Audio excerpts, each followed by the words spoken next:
After dropping my son at the airport, our housekeeper, who has worked for us for 10 years, texted me 3 chilling words. Don't go home. She followed it with a command that froze the blood in my veins. Check the cameras. I pulled my Bentley over to the shoulder of the Long Island Expressway, my hazard lights blinking against the gray New York sky. My hands, usually steady from 40 years of navigating the cutthroat world of hedge funds, were trembling as I unlocked my phone. I opened the security app connected to the hidden cameras in my study.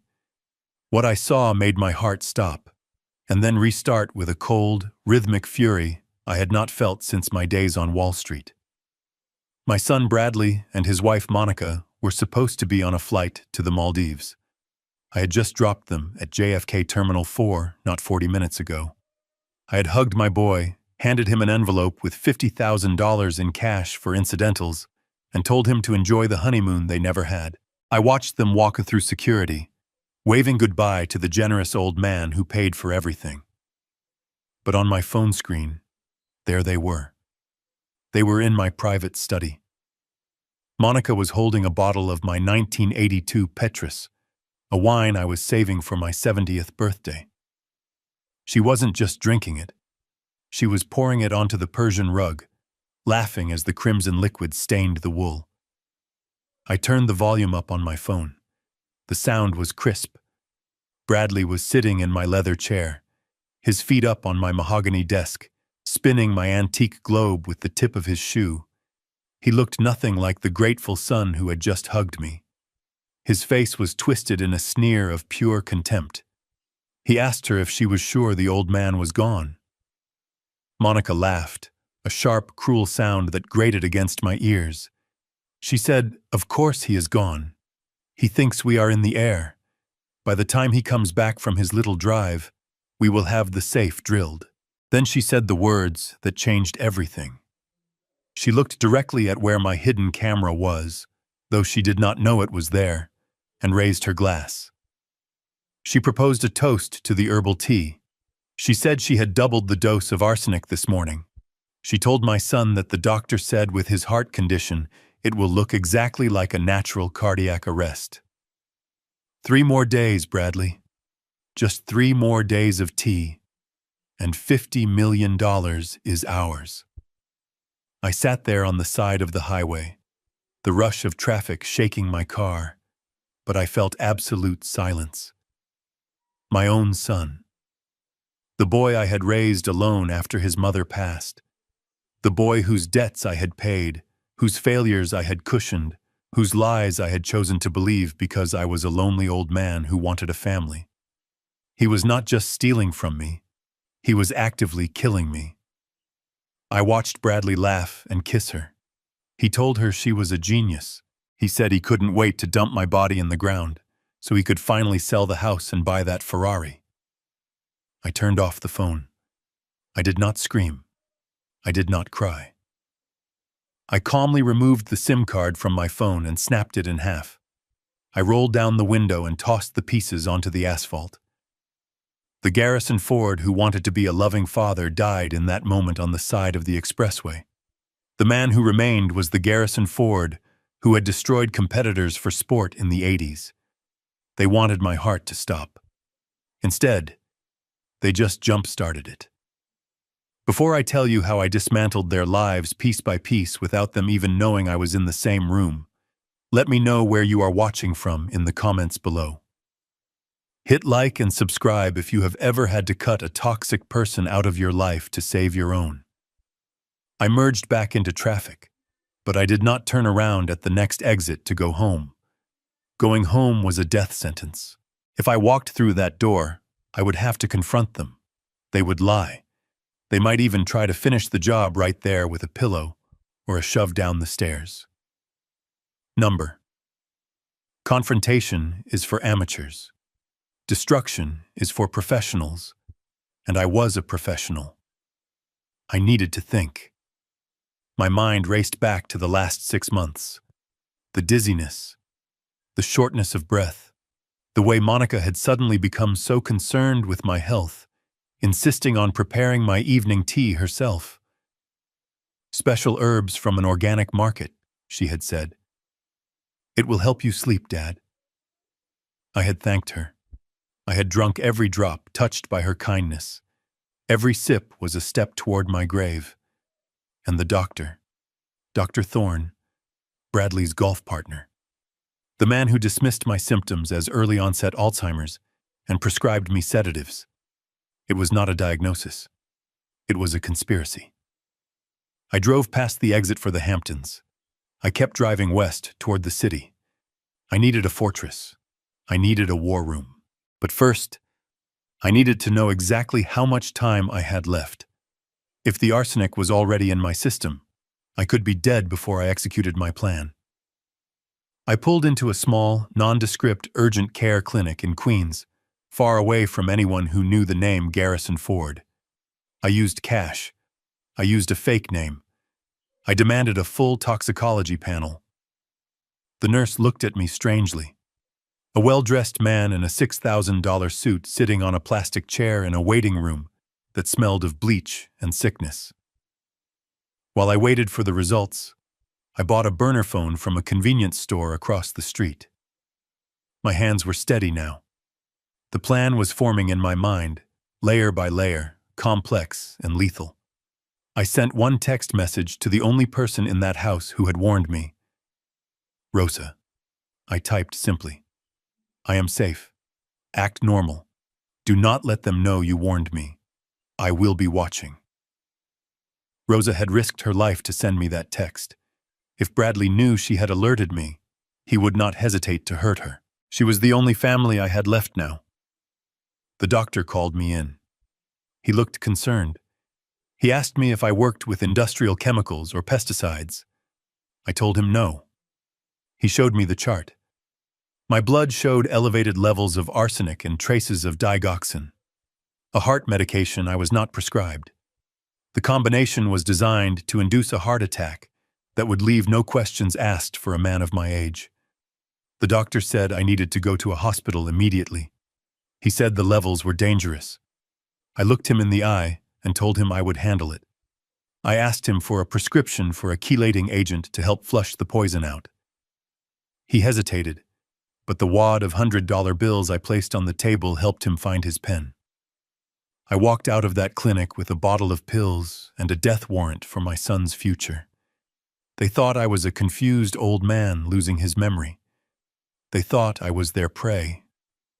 But they forgot one thing. Before I was a father, I was a shark, and there is blood in the water now. I checked into the Pierre Hotel under the name of a shell company I hadn't used in 20 years. I requested the penthouse suite. Paying in cash I kept in the emergency safe in my trunk. As I stood on the balcony looking out over Central Park, the sun was setting, casting long shadows over the city I once ruled. I opened my laptop and logged into the remote server of my smart home system. I had installed the system myself years ago, bypassing the main network. It was a redundancy I never thought I would use.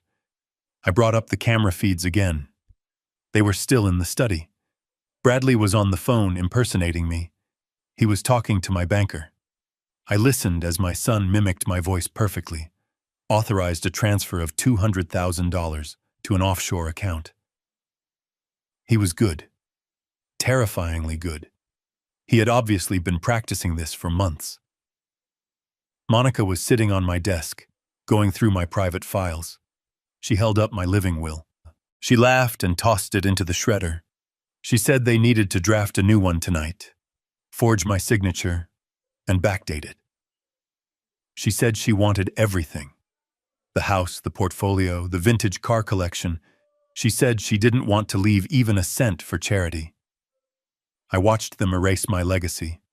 I watched them dismantle my life. And I felt a cold smile spread across my face. They were so greedy. They were moving so fast. And in their haste, they were making mistakes. I picked up the burner phone and dialed a number I hadn't called in 5 years. Leonard Katz, my old lawyer. The man they called the swamp alligator because once he bit down, he never let go. Leonard answered on the second ring. He sounded surprised. He asked Garrison, "Is that you?" I told him to stop talking and listen. I told him I needed him to open a file. Not a defense file. A war file. He asked who we were suing. I looked at the screen, at the image of my son celebrating his victory with my wine. I told Leonard we aren't suing anyone. We are hunting. I told him to meet me at the hotel in 1 hour and to bring the forensic accountant team. I hung up and poured myself a glass of water. I took the first pill to start clearing the poison from my veins. I looked at the camera feed one last time. Bradley was holding up the empty bottle of Petrus. He looked happy. "Enjoy it, son," I whispered to the empty room. "That is the most expensive drink you will ever have. It just cost you $50 million. I sat down at the desk and opened a blank document. I typed a header. Operation Ghost Flight. Step 1 was complete. I knew the truth. Step 2 was the setup. I needed to give them exactly what they wanted. I needed to play dead. If they wanted a helpless, dying old man, I would give them the performance of a lifetime. I would let them think they had won. I would let them sign the papers. I would let them transfer the money. I would let them dig their hole so deep that they would never see the sky again. My phone buzzed. It was a notification from my bank. The transfer Bradley had authorized had gone through. $200,000 gone. It was a lot of money. But it was just the bait. I closed my eyes and visualized the chessboard. I was 3 moves ahead. Tomorrow, I would plant the seed that would destroy them. I would leave a digital trail that would lead them not to my fortune, but to a trap so complex, so legally binding, that even the best lawyers in New York wouldn't be able to save them. The sun had fully set now. The city lights were twinkling below me. I felt a strange surge of energy. The heartbreak was gone, replaced by pure, crystallized adrenaline. They wanted to inherit my empire. Fine. I would show them exactly how I built it, by being the most ruthless man in the room. Tomorrow, the game begins, and I always win. I drove north on Interstate 95, leaving the toxic wreckage of my life behind in the Hamptons. My hands gripped the leather steering wheel of the Bentley until my knuckles turned white. But it was not just rage that made them tremble. It was a physical weakness I had been ignoring for months. As the adrenaline from the shocking revelation at the roadside began to fade, the reality of my physical condition crashed down on me. My chest felt tight, like an invisible band of iron was slowly constricting around my ribs. My vision blurred intermittently, turning the headlights of oncoming traffic into streaks of blinding white light. For 6 months, I had convinced myself this was just the price of aging. I was 69 years old. I had lived a high-stress life. I had accepted the narrative that I was simply fading away. But now, with the image of Monica pouring arsenic-laced tea fresh in my mind, every symptom took on a sinister new meaning. The chronic nausea wasn't indigestion.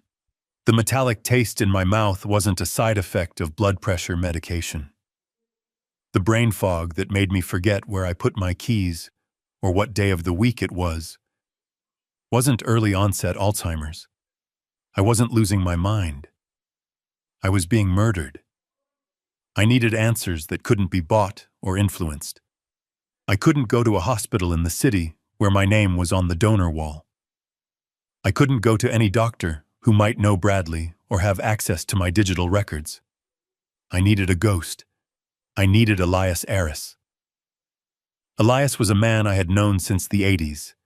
He had been a brilliant trauma surgeon before burnout, and a messy divorce drove him into a semi-reclusive private practice in rural Connecticut.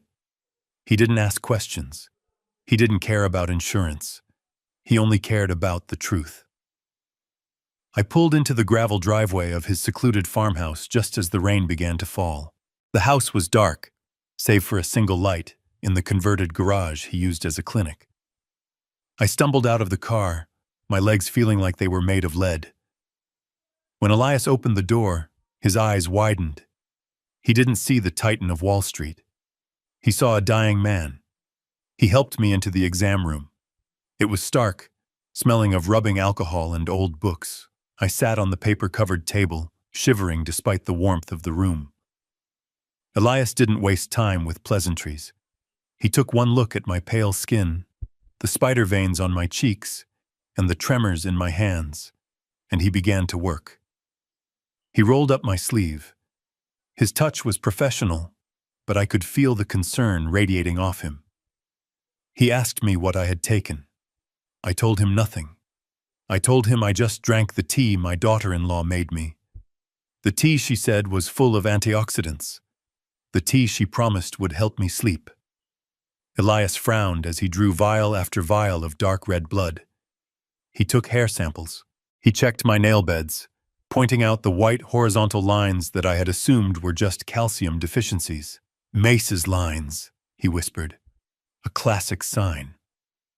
The waiting was the hardest part. Elias went into his back lab to run the rapid toxicology panels. I sat alone in the silence, listening to the rain hammer against the tin roof.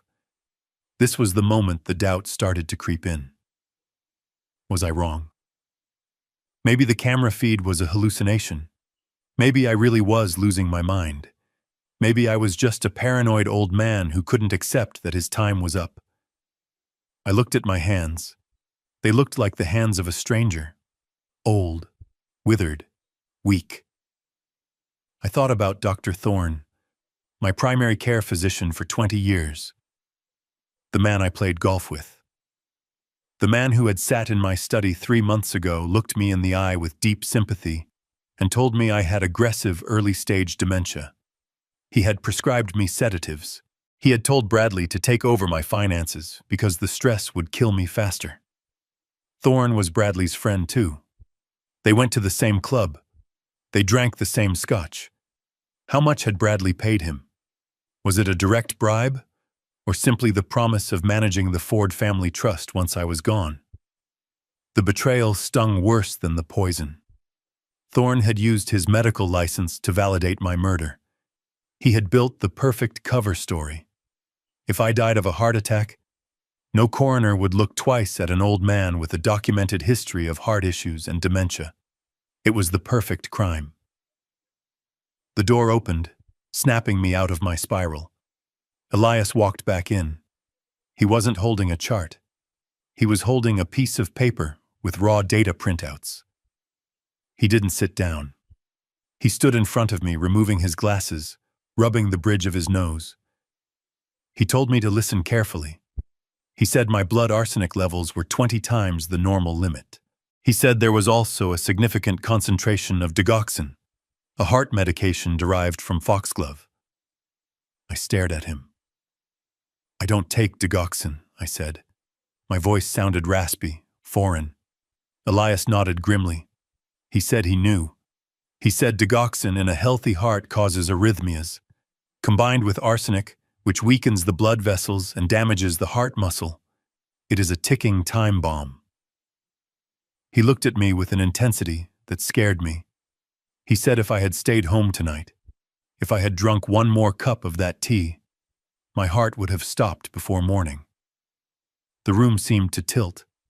The confirmation was a physical blow. It wasn't a theory anymore. It wasn't a suspicion. It was biology. It was chemistry. My son, the boy I taught to ride a bike, the boy I held when he cried over his first breakup, had been systematically feeding me rat poison and heart stoppers for half a year. Elias asked if I wanted him to call the police. He reached for the phone.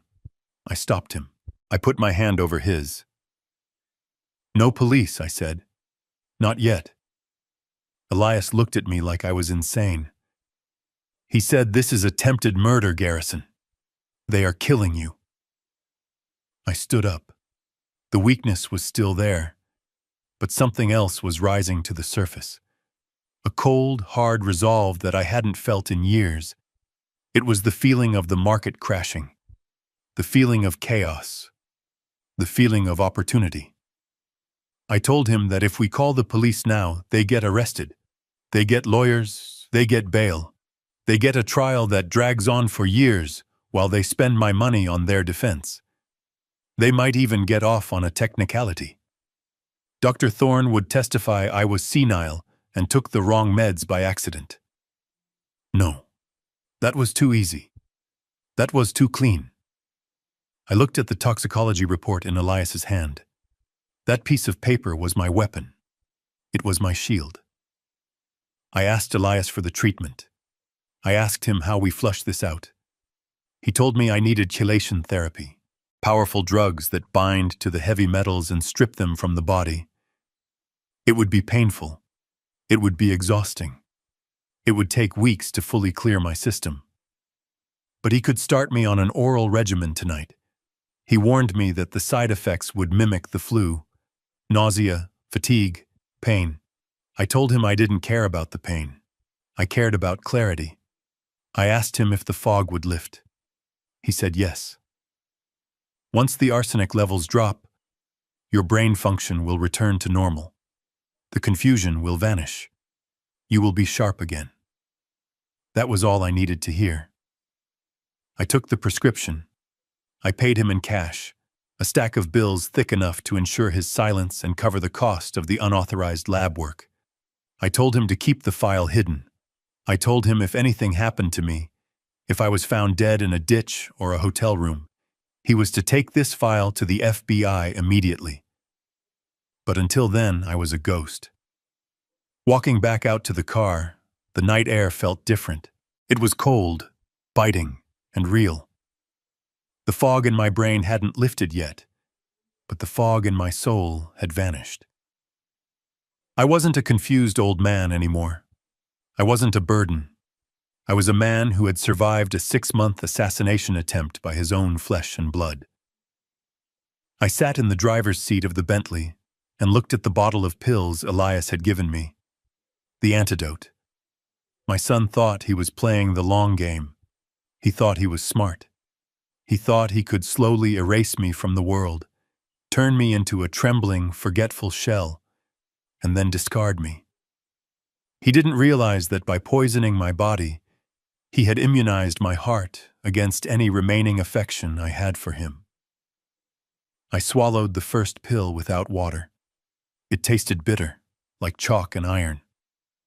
I started the engine. The powerful purr of the motor was a comfort. I wasn't going back to the Hamptons. I wasn't going to the police station. I was going to war. I pulled out of the driveway, the tires crunching on the gravel. I had a lot of work to do. I had assets to freeze. I had a will to rewrite. And I had a trap to set. A trap so intricate, so devastating, that by the time Bradley and Monica realized they were caught, the walls would already be closing in. Dr. Thorne had said I had Alzheimer's. He said I was forgetting who I was. He was wrong. I remembered exactly who I was. I was Garrison Ford, and I was about to remind everyone else, too. The rain was hammering against the windshield of the Bentley as I parked it a mile down the road, hidden behind a dense cluster of oak trees on an old service path. I could not risk the engine noise alerting them. I turned off the ignition and sat for a moment in the darkness. The silence of the woods was heavy, broken only by the rhythmic drumming of the storm. My chest still ached, a dull, throbbing reminder of the arsenic coursing through my veins. But the first dose of the chelation medication was beginning to work. My mind felt sharper than it had in months. The fog was lifting, revealing the jagged edges of the reality I now had to navigate. I was a stranger in my own life, an intruder approaching the fortress I had built to protect the very people who were now trying to kill me. I stepped out into the rain, pulling the collar of my trench coat up. The cold water felt good on my face. It felt like a baptism. I walked through the mud, navigating the perimeter of my estate by memory. I didn't head for the front door or the service entrance. I headed for the old stone folly in the garden, a decorative ruin that sat near the edge of the property. To anyone else, it was just a piece of landscaping. To me, it was the entrance to a Cold War relic. When I bought this estate in the 80s, the previous owner was a paranoid tycoon convinced the Russians were coming. He had built a reinforced tunnel connecting the garden folly to a panic room located directly behind the library in the main house. I had never used it. I had laughed at it. But I had maintained it, oiling the hinges and keeping the keypad active. I never thought the enemy I would need to hide from would be sleeping in my own guest room. I brushed away the wet ivy covering the stone panel and punched in the code. It was my late wife's birthday. The keypad beeped softly, a sound that seemed deafening in the night, and the heavy door clicked open. The air inside was stale and smelled of damp earth and old concrete. I clicked on my penlight, the thin beam cutting through the darkness. The tunnel was narrow, forcing me to hunch my shoulders. Every step was a battle. My legs were weak from the poison, and my heart hammered against my ribs, not from exertion, but from a terrifying anticipation. I was walking toward the truth, and I knew the truth would shatter whatever was left of my heart. It took me 10 minutes to reach the steel door at the end of the tunnel. This was the entrance to the panic room. I entered the code again. The hydraulic seals hissed as the door released. I slipped inside and locked it behind me. The panic room was exactly as I had left it years ago. A small, windowless concrete box filled with non-perishable food, water, and a high-tech surveillance system that I had upgraded just last year. It was cold, the air conditioned and recycled. I sat down in the single ergonomic chair in front of the bank of monitors. My hands hovered over the controls. This room shared a wall with my private study. A large one-way mirror was concealed behind the bookshelf in the study, allowing me to look directly into the room from here if I slid the panel back. But first, I turned on the monitors. The screens flickered to life, bathing my face in a pale blue glow. I saw the kitchen, dark and empty. I saw the hallways, and then I saw the study. They were there. Seeing them on my phone screen in the car had been a shock, but seeing them now, in high definition, just a few feet away through the wall, was a visceral violation. The room where I had made million-dollar deals, the room where I had read bedtime stories to Bradley when he was a boy, had been turned into a war room against me. Bradley was sitting at my desk. My desk. He was hunched over a stack of documents, a pen in his hand. He wasn't reading. He was writing, over and over again. I zoomed in with the camera. The motion was repetitive, obsessive. He was practicing my signature. I watched my son, the boy I had sent to the best private schools, the man I had bailed out of failed startups and gambling debts, carefully trying to replicate the loop of the G in Garrison. He would write it, compare it to a letter of mine he had pinned to the desk, and then curse. "No," he muttered, his voice coming through the speakers crisp and clear.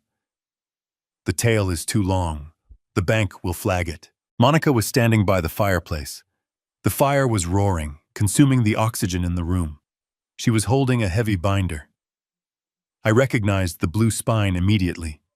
It was my old life insurance policy, the one that named the St. Jude's Children's Hospital as the primary beneficiary. "You are overthinking it, Bradley," she said, her voice dripping with boredom. He is an old man with shaky hands. If the signature looks a little off, they will just think he was having a bad day, or that the dementia is affecting his motor skills. That is the beauty of the narrative we built. She ripped a handful of pages from the binder and tossed them into the fire. I watched the paper curl and blacken, the flames licking at the words that were meant to save sick children. She wasn't just stealing from me. She was stealing from the innocent. She was burning my legacy to fuel her greed. Bradley slammed the pen down.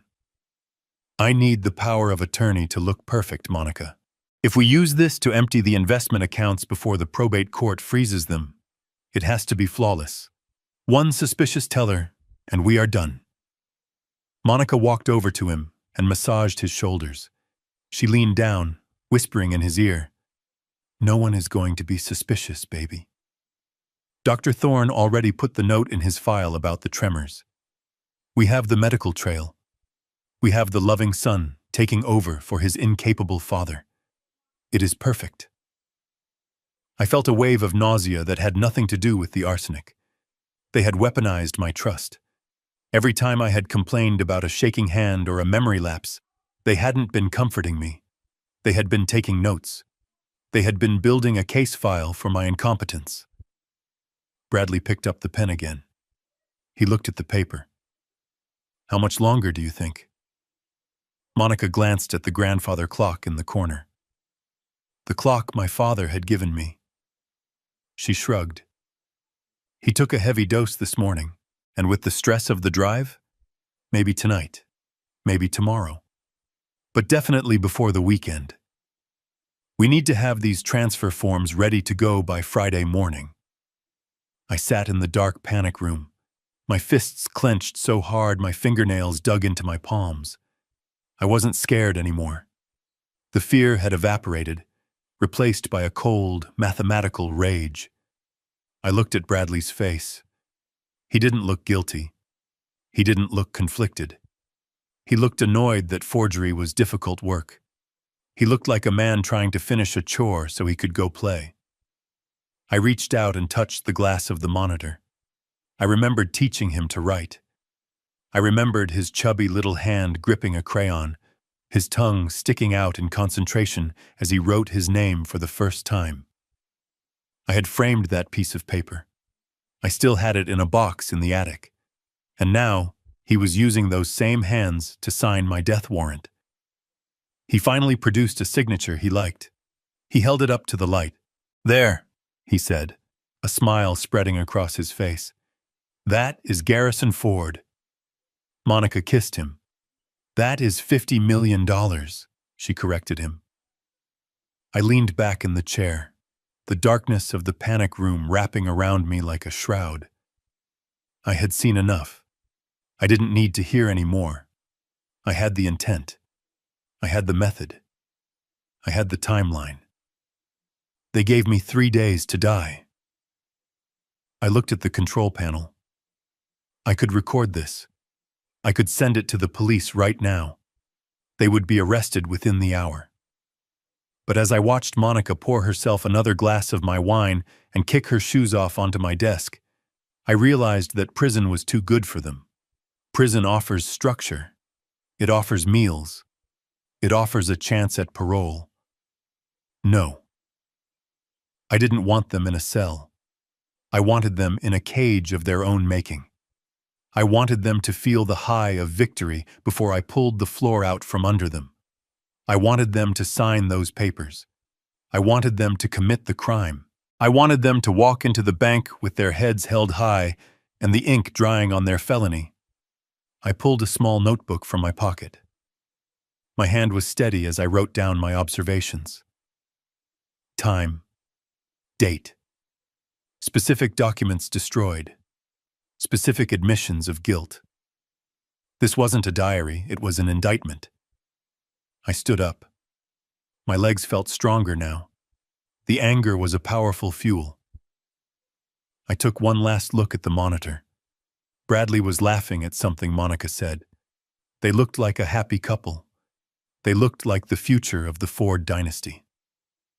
I turned off the monitors, plunging the room back into darkness. I didn't need to see them anymore. I knew exactly who they were. They were children playing with matches in a house made of dynamite. And they had no idea that I was the one holding the detonator. I unlocked the tunnel door. It was time to leave. I had to get back to the city. I had to meet Leonard. We had a trap to build. As I walked back through the damp, narrow tunnel, leaving the warmth of my home behind, I didn't feel like I was fleeing. I felt like I was hunting. They thought the old lion was dying in his cave. They were about to find out that the lion was simply waiting for the hyenas to get close enough to bite. The tires of my Bentley hissed against the wet asphalt as I merged onto the Long Island Expressway, heading west toward Manhattan. I was leaving the physical scene of the crime, but the crime followed me inside the cabin of the car. My phone sat on the passenger seat, vibrating with an incoming call that made my stomach lurch. The screen lit up with a photo of my son, a picture taken at his college graduation 10 years ago. He looked so innocent then, smiling in his cap and gown, his arm around my shoulder. I stared at the face of the boy I had raised and the face of the man who was currently trying to stop my heart. I knew I had to answer. If I didn't, he would worry that the poison had worked too quickly, or worse, that I was ignoring him. Silence breeds suspicion, and I needed him to feel secure. I needed him to think everything was proceeding exactly according to his twisted schedule. I took a deep breath, letting my shoulders slump, forcing my body to relax into the posture of a tired, confused old man. I cleared the sharpness from my throat and answered on the third ring. "Hello, Bradley," I said. I made my voice waver slightly, adding a tremor that wasn't there before. "Is that you, son?" "Hey, Dad." His voice filled the car speakers, bright and chirpy. It was a performance, a sickeningly sweet tone he saved for when he wanted money or forgiveness. "We just landed in Malé. You wouldn't believe the color of the water here. It is like turquoise glass. Monica is already trying to run into the ocean." I gripped the steering wheel so hard the leather creaked. He was lying through his teeth with the ease of a sociopath. I had just watched him sitting in my study in New York, drinking my wine. He wasn't in the Maldives. He was 40 miles behind me, forging my signature. He was likely using a soundboard app to play ocean sounds in the background. I strained my ears and, sure enough, I heard the faint, looped cry of a seagull. "That sounds wonderful, son," I said, forcing a cough. "I am so glad you made it safely. I was worried about the flight." "Don't worry about us, Dad," he said, dismissing my concern. "How are you feeling? Did you have your tea tonight?" Monica was worried she made it too strong. The audacity took my breath away. He was checking to see if I had taken the lethal dose. He wanted to know if the arsenic was currently burning through my stomach lining. I paused for a long moment, letting the silence stretch just enough to make him uncomfortable. Then I answered, "Yes, Bradley." I drank it. It was bitter, but I finished it. "Good," he said, and I could hear the relief in his voice. "It is good for your heart, Dad. Dr. Thorne said you need to stick to the routine. Make sure you finish the whole pot before you go to bed. We want you to be strong when we get back." "I will, son," I whispered. "I promise. I will drink every last drop." I wasn't lying. I would drink the cup of bitterness he had served me until it was empty, and then I would smash the cup over his head. "Get some rest, Dad. We will call you tomorrow." "Love you." "Love you too," I said. The line went dead. I let out a roar of frustration that tore at my throat. The "love you" at the end was the final insult. It was a habitual lie, a reflex. I tossed the phone onto the seat. I was approaching the Midtown Tunnel. The lights of New York City rose up before me, a glittering canyon of steel and glass. This was my battleground. This was where I had made my name. In the Hamptons, I was Garrison Ford, the retiree, the grandfather figure, the target. But here in the concrete jungle, I was a predator. I drove straight to the Pierre Hotel on Fifth Avenue. I didn't use the main entrance. I used the private residence entrance around the side, a privilege I retained from when I owned a floor of the building in the 90s. I had called ahead to secure the penthouse suite under the name of a dormant LLC. As I rode the elevator up to the 39th floor, I called Leonard Katz. Leonard was the kind of lawyer other lawyers had nightmares about. We had started out together 40 years ago. He was 70 now, still practicing, still sharp as a razor. He didn't have clients, he had accomplices. "Leonard," I said when he picked up, "I am at the Pierre. Suite 3900. Bring the red file, and bring a forensic accountant you trust with your life." "Garrison, it is 10 o'clock at night," Leonard grumbled. "This better be good." "It isn't good, Leonard. It is a murder investigation. And the victim is me." That got his attention. He was at my door in 45 minutes. When Leonard walked in, he looked at me and frowned. "You look like hell, Garrison." "I feel like hell," I admitted, pouring him a scotch while I stuck to water. "My own son is poisoning me, Leonard. Arsenic and digoxin. I have the toxicology report from Elias Aris. I have video footage of them in my study right now, forging my signature to empty the trust." Leonard sat down slowly, his face losing all color. He read the report. He watched the video clip on my laptop. When he looked up, the grumbling old man was gone. The swamp alligator was present. "We call the district attorney," Leonard said, his voice low and dangerous. "We get them arrested tonight. Attempted murder, fraud, elder abuse. I can have them in cuffs before sunrise." "No," I said, cutting him off. I stood by the window, looking down at Central Park. "Arresting them is too easy. They have money, my money, to hire defense teams. They will plead insanity. They will plead coercion. They will drag my name through the mud for years. And even if they go to prison, they will sit in a cell thinking they almost won." "Then what do you want, Garrison?" Leonard asked. I turned to face him. "I want the ghost protocol." Leonard's eyes widened. He hadn't heard me use that term since the hostile takeover of Omnicorp in '89. The ghost protocol was a nuclear option. It wasn't just about defense. It was about total, systemic annihilation of an opponent's financial reality. "You want to bankrupt your own son?" Leonard asked softly. "I want to erase him," I said. "I want him to wake up and realize that every asset he thinks he owns is a mirage. I want him to sign those papers he is forging right now, and I want those papers to be the trap door that drops him into hell." I sat down across from Leonard and laid out the plan. It was intricate. It relied on the fact that Bradley and Monica were greedy but lazy. They understood money, but they didn't understand the plumbing of the financial system. First, I instructed Leonard to quietly contact the private banking division of the trust.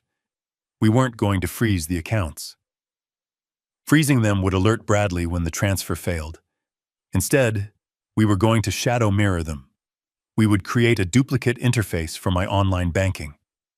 When Bradley logged in using my stolen credentials, he would see the balance he expected. He would see $50 million. He would be able to execute trades and transfers. But it would all be a simulation, a sandbox environment. "The real money," I explained to Leonard, "needs to be moved tonight. Transfer the liquid assets into the irrevocable charitable trust we set up for the St. Jude Foundation. But leave the Cayman account visible." "The Cayman account," Leonard said, raising an eyebrow. "The honeypot." "Exactly. I had set up a shell account in the Cayman Islands years ago as part of a sting operation with the IRS to catch a partner who was embezzling. The account was still active, but it was flagged by every federal agency in the book. Any money that moved in or out of that account triggered an immediate Level 1 alert at the FBI and the Treasury Department. "I'm going to leave the credentials for that account where Monica can find them," I said. "They will think it is my secret stash, my tax evasion money. They won't be able to resist. They will try to drain it." And when they do, Leonard finished the thought, a smile creeping across his face, "they won't just be stealing from you. They will be committing federal wire fraud, money laundering, and international banking violations. They will be stepping onto a landmine that the U.S. government planted." Precisely. I wanted them to face federal charges. No parole. No plea deals. Just 10 years in a federal penitentiary. Leonard pulled out his laptop. He cracked his knuckles. "I hope you know what you are doing, Garrison. Once I execute the ghost protocol, There is no going back. The Saint Jude transfer is irrevocable. You are effectively giving away your fortune to destroy your son. I looked at the screen where the live feed of my study was still playing. Bradley was pouring another glass of my wine. My fortune is already gone, Leonard, I said. It died the moment my son decided my life was worth less than a Ferrari. If I have to burn down the kingdom to kill the rats in the walls, hand me the match. Leonard nodded. He began to type. For the next 4 hours, we worked in silence. We rewrote the architecture of my life. We moved real estate titles into holding companies owned by the charity. We changed the beneficiary designations on the life insurance policies. We stripped Bradley Ford of every future cent he was expecting. By 3 a.m, it was done. I was technically a pauper. My billions were now the legal property of a children's cancer ward, effective immediately, though the public transfer wouldn't register for 48 hours. Leonard closed his laptop. It is done. The trap is set. Now we just need them to take the bait. I stood up, feeling the fatigue finally crash over me. The chelation drugs were making my joints ache, but my mind was clear. They will take it, I said. Greed is a predictable beast. It always eats until it bursts. Leonard stood to leave. He paused at the door. You should try to sleep, Garrison. You have a big performance tomorrow. I do, I said. What is the role? He asked. I smiled, a cold, humorless expression. The victim. After Leonard left, I lay down on the stiff hotel sheets. I didn't sleep. I stared at the ceiling, rehearsing my lines. I had to sound weaker tomorrow. I had to sound like I was fading. I had to convince Bradley that the timeline was accelerating. I had to make him panic. Because when people panic, they make mistakes. And when they make mistakes, they leave fingerprints. I picked up the burner phone and looked at the text from Rosa again. Stay safe. I was safe. I was But Bradley and Monica? They were standing in the crosshairs of a rifle they didn't even know was aimed at them. I closed my eyes and waited for the sun to rise. The ghost protocol was active. The hunt had begun. The dawn light over Manhattan was cold and gray, filtering through the floor-to-ceiling windows of the penthouse suite at the Pierre. I stood there with a cup of black coffee, looking out at the city that was waking up, unaware of the war I was waging from the 39th floor. My body was screaming for rest. The chelation medication was stripping the arsenic from my blood, but it was taking a toll. My joints felt like they were packed with ground glass, and a persistent headache throbbed behind my eyes, but I could not sleep. Not yet. I had one final piece of the trap to set, the most dangerous piece. Leonard and I had built the cage, but a cage is useless without bait. We had moved the legitimate assets into the charitable trust, shielding them from Bradley's grasp, but simply denying him the money wasn't enough. If he went to the bank on Monday and found the accounts empty, he would be furious. Yes, he would scream and threaten litigation. He might even try to contest the trust in court, dragging my name through the mud for years. He would play the victim. He would say his senile father was manipulated by lawyers. He would walk away a free man, perhaps even with a settlement just to make him go away. No. That outcome was unacceptable. I needed him to cross a line from which there was no return. I needed him to commit a crime so egregious, so undeniable, that no jury in the world would look at him with anything but disgust. I needed him to steal money that the federal government was watching. I turned away from the window and sat down at the sleek glass desk in the living room. I opened my laptop. The screen glowed with the familiar interface of my email account. This was the key. I knew my son better than he knew himself. I knew he was lazy. I knew he was entitled. But most of all, I knew he was paranoid. He believed everyone was hiding something from him, because he was always hiding things from everyone else. He had spent the last 6 months searching for my secrets, convinced I had a hidden stash of gold bars or offshore accounts that I wasn't telling him about. Today, I was going to prove him right. I had left my old iPad in the library back at the house. It was sitting on the side table next to my reading chair, right where I always left it. I knew Monica had been going through it. I had seen the fingerprints on the screen via the hidden camera weeks ago. She monitored my emails, my browsing history, looking for signs of dementia or weakness. Today, she would find something else. I clicked on New Message. My heart rate picked up speed. This had to be perfect. The tone had to be exactly right. It couldn't look like a trap. It had to look like a mistake. A slip-up by an old man who was losing his grip. I typed the recipient's name, Jean-Luc Vasseur. He didn't exist, of course, but the email address looked official, tied to a defunct Swiss banking domain I had purchased years ago for corporate espionage protection. Subject line, Cayman liquidation. Urgent.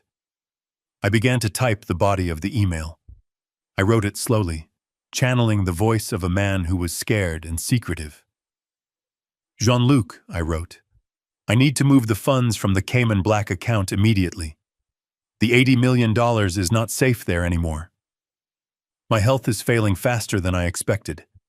If anything happens to me, I do not want this money going through the U.S. probate courts. The taxes would be ruinous, and I do not want my son to have access to this much unsupervised capital. He is not ready. Please prepare the wire transfer instructions for the shell company in Panama. I will send the final authorization codes tomorrow. I read it over. $80 million. It was a number large enough to blind them. It was enough to buy private islands, jets, and political influence. It was the kind of money that makes people stop thinking and start drooling. I didn't hit send. Sending it would leave a record. Instead, I saved it to the drafts folder. The beauty of modern technology is the cloud. The moment I saved that draft on my laptop in Manhattan, it synced instantly to the iPad sitting on the table in the Hamptons. It was a digital landmine, armed and waiting for someone to step on it. Now, all I had to do was wait. I pulled up the camera feed on the large monitor. The house was quiet. It was early, barely 7 in the morning. Bradley and Monica were likely still asleep in the master bedroom, my bedroom, dreaming of the fortune they thought was already theirs. I forced myself to drink some water. I took another chelation pill. The nausea rolled over me, but I pushed it down. I needed to be alert. An hour passed, then 2. The sun climbed higher. I watched Rosa enter the library to dust. My heart clenched. If she moved the iPad, if she turned it off, the plan might fail. But Rosa was a creature of habit. She dusted around the device, careful not to disturb her employer's things. She was a good woman. I made a mental note to double her severance package and set up a college fund for her grandson.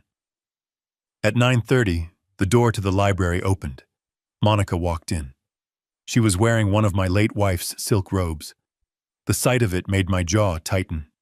She looked like the queen of the castle, walking with an arrogant sway that made my skin crawl. She was holding a cup of coffee. She walked over to the window, looking out at the rain-soaked gardens. Then, she turned and saw the iPad. I leaned forward in my chair. This was it. She picked it up. She didn't turn it on immediately. She looked at the door, checking to see if she was alone. Then, she pressed the home button. She knew my passcode. Of course she did. I had probably told it to Bradley years ago for an emergency, and she had extracted it from him. She opened the email app. I could see the reflection of the screen in the mirror behind her. She refreshed the inbox. Nothing interesting there. Just spam and newsletters. She was about to put it down. My heart hammered against my ribs. Don't put it down. Look deeper. Then her finger hovered. She tapped the drafts folder. I saw her posture change instantly. Her spine stiffened. She froze. She was reading. I could almost hear her thoughts. Cayman. 80 million. Not safe. Son not ready. Her eyes went wide. She read it again, and then a third time. She looked around the room frantically, as if she expected the money to materialize out of thin air. She set the coffee cup down on the antique table without a coaster, leaving a ring. She didn't care. She turned and ran out of the room. I switched the camera feed to the hallway, then to the master bedroom. Bradley was still in bed, scrolling on his phone. Monica burst in, waving the iPad like a weapon. "Bradley!" she screamed. "Wake up! You need to see this, right now!" Bradley sat up, startled. "What is it? Is he dead? Did the hospital call?" "No, you idiot! Look at this! He has been holding out on us! He has been lying to us for years!" She shoved the iPad into his face. Bradley grabbed it, rubbing sleep from his eyes. He read the email draft. I watched his face transform. Confusion gave way to shock. And then, inevitably, to the same hungry look I had seen on a wolf before it strikes. 80 million? Bradley whispered. His voice was trembling. He has $80 million in the Caymans? Why didn't he tell me? Because he thinks you are a loser, Bradley, Monica yelled, pacing the room. Read the email. He is not ready. Unsupervised capital.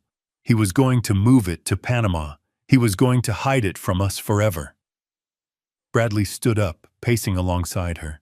The greed was taking hold, overriding any lingering sense of caution. 80 million.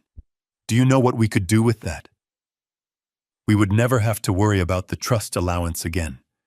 We would be kings. We have to get it, Monica hissed. We have to get it before he sends this email. If he moves it to Panama, it is gone. We will never find it. But how? Bradley asked, looking at the device.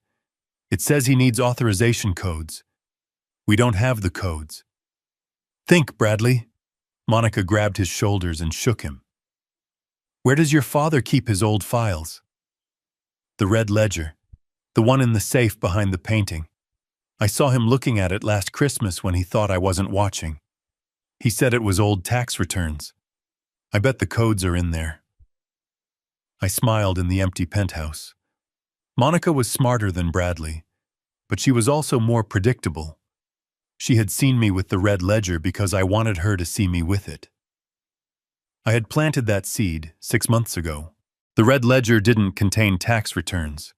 It contained the access codes to the Cayman account. The trap was layered. Go check the safe, Monica ordered. Now! Bradley didn't argue. He ran out of the room, still in his boxers. I switched the feed back to the study. Bradley burst in, tore the painting of the hunt scene off the wall, and spun the dial on the wall safe. He knew the combination. 1985-04. His birth date. I had made it easy for him. A sentimental choice that now felt like a cruel joke. The safe door swung open. He grabbed the red leather-bound book. His hands were shaking so badly he almost dropped it. He flipped through the pages frantically. There it was. On the last page, a list of alphanumeric codes under the heading CI Holdings. I found it, he yelled. Monica, I found it. Monica ran in, breathless. Log in. Do it now. Use his laptop. The iPad is too slow. Bradley sat down at my desk. He opened my MacBook. He navigated to the banking portal listed in the ledger. It was a generic-looking login page for a private offshore bank. It looked real because it was real, a real front for a federal sting operation. He typed in the account number. He typed in the password from the book. The screen loaded. I knew what it showed. A balance of $80 million. Oh my God, Bradley breathed. It is real. It is actually real. Monica was leaning over his shoulder, her eyes reflecting the blue light of the screen. Her face was twisted in a rictus of pure avarice. Transfer it. Transfer all of it. Where? Bradley asked. To our Shell account in Nevis, she said. The one we set up for the kickbacks. It is untraceable. Do it now, Bradley. Before the old man wakes up and deletes the draft. Bradley hesitated for a fraction of a second. His finger hovered over the enter key. This is wire fraud, Monica. If we get caught... Monica slapped the back of his head. Who is going to catch us? The old man is dying. By the time anyone notices this money is gone, he will be dead and buried, and we will be on a beach in non-extradition territory. Do you want to be a millionaire? Or do you want to be a coward living on an allowance? Bradley looked at the screen. He looked at the number. 80 million. He made his choice. I am doing it, he said. He began to type in the transfer details. I sat back in my chair in Manhattan. The trap had snapped shut. They hadn't just taken the bait. They had swallowed the hook, line, and sinker. By accessing that account, by using those codes, and by initiating an international transfer of funds from a flagged federal account, they had just triggered alarms at the FBI, the IRS, and the Treasury Department. I picked up my burner phone and sent a single text message to Leonard. It is done. They are in. I watched Bradley hit submit. The screen flashed a confirmation message. Transfer pending. They cheered. They actually hugged each other, jumping up and down in my study like children who had just won a game. They were celebrating their own destruction. I felt a profound sadness wash over me, a final grieving for the son I had lost long ago. But as I watched them pop the cork on another bottle of my wine to celebrate their theft, the sadness hardened back into resolve. Enjoy the champagne, I whispered to the screen, because the hangover is going to be a life sentence. I closed the laptop. The bait had been taken. Now it was time for the execution. I needed to prepare for my return from the dead. I stood up and walked to the closet where my tuxedo hung. I brushed the lapel. Tonight, I would not be wearing a hospital gown. I would be wearing armor. And I would walk into that house not as a victim, but as the judge, jury, and executioner of their comfortable lives. The silence in the penthouse was heavy, broken only by the hum of the server cooling fans and the rhythmic thrumming of my own heart. On the high-definition monitor in front of me, I watched the two rats scurrying inside the maze I had built for them. Bradley and Monica were in my study, huddled around my laptop like vultures picking at a carcass. The glow of the screen illuminated their faces, which were twisted in a mixture of greed and panic. They had the account number. They had the username from the red ledger. But they had hit a wall. I zoomed in on the screen. The offshore banking portal, the fake one I had set up with the help of the FBI's cyber division years ago, was asking for a password. It was a simple white box with a blinking cursor, but to them it was an iron gate standing between them and $80 million. Bradley was sweating. I could see the sheen on his forehead. He was typing in combinations, slamming the enter key, and then cursing as the text invalid credentials flashed in red. He tried my birthday. He tried his birthday. He tried the street address of our first home. He tried Monica's name. "Stop guessing, you idiot!" Monica hissed, her voice tinny through the surveillance speakers. "You are going to lock the account. If we get locked out, we can't reset it without his biometrics. We need the password." Think, Bradley. What would he use? I leaned back in my chair, sipping a glass of water. The chelation medication was doing its work, pulling the heavy metals from my blood, but it left me feeling hollowed out, as if my bones were vibrating. But the pain was useful. I needed to sound weak. I needed to sound like a dying man who was losing his grip on reality. I knew exactly what they were doing next. Bradley pulled out his phone. He opened the spyware app he had installed on my phone 3 months ago. He thought he was so clever. He thought I didn't know about the malware hidden inside the weather app he had insisted on downloading for me. He had been listening to my calls, tracking my GPS, reading my texts. That was how they knew when I was meeting with my lawyer. That was how they knew when I went to the bank. I had left the back door open for them. I had never removed the spyware. I kept it there for this exact moment. I needed a direct line to their ears, a channel where I could feed them disinformation that they would believe was absolute truth because they thought they were stealing it. I picked up my burner phone. I dialed my own voicemail. I knew that the spyware recorded every outgoing call, regardless of whether someone answered. To Bradley, it would look like I was leaving a desperate, secret message for my attorney. I cleared my throat, letting a rasp creep in. I slumped forward, compressing my diaphragm to make my breath sound shallow and labored. I hit the call button. On the monitor, I saw Bradley's head snap up. He held up a hand to silence Monica. He tapped his phone screen. He was listening to me live. I began to speak, my voice trembling. Leonard. Leonard, pick up. It is Garrison. I paused, letting a long, ragged wheeze escape my lips. I am at the hotel. The chest pains. They are getting worse, Leonard. I don't think the pills are working. I feel like I am drowning. I watched Bradley. He was grinning. He pointed at the phone and gave Monica a thumbs up. He was happy I was dying. Listen to me, Leonard, I continued, injecting a note of frantic urgency into my tone. We cannot wait until Monday. The Cayman account, the 80 million, we have to move it. If I die tonight, if my heart gives out, the government will seize it. Or worse, Bradley will find it. He is not ready, Leonard. He will blow it on gambling and cars in a week. He doesn't understand the responsibility. Monica's face darkened on the screen.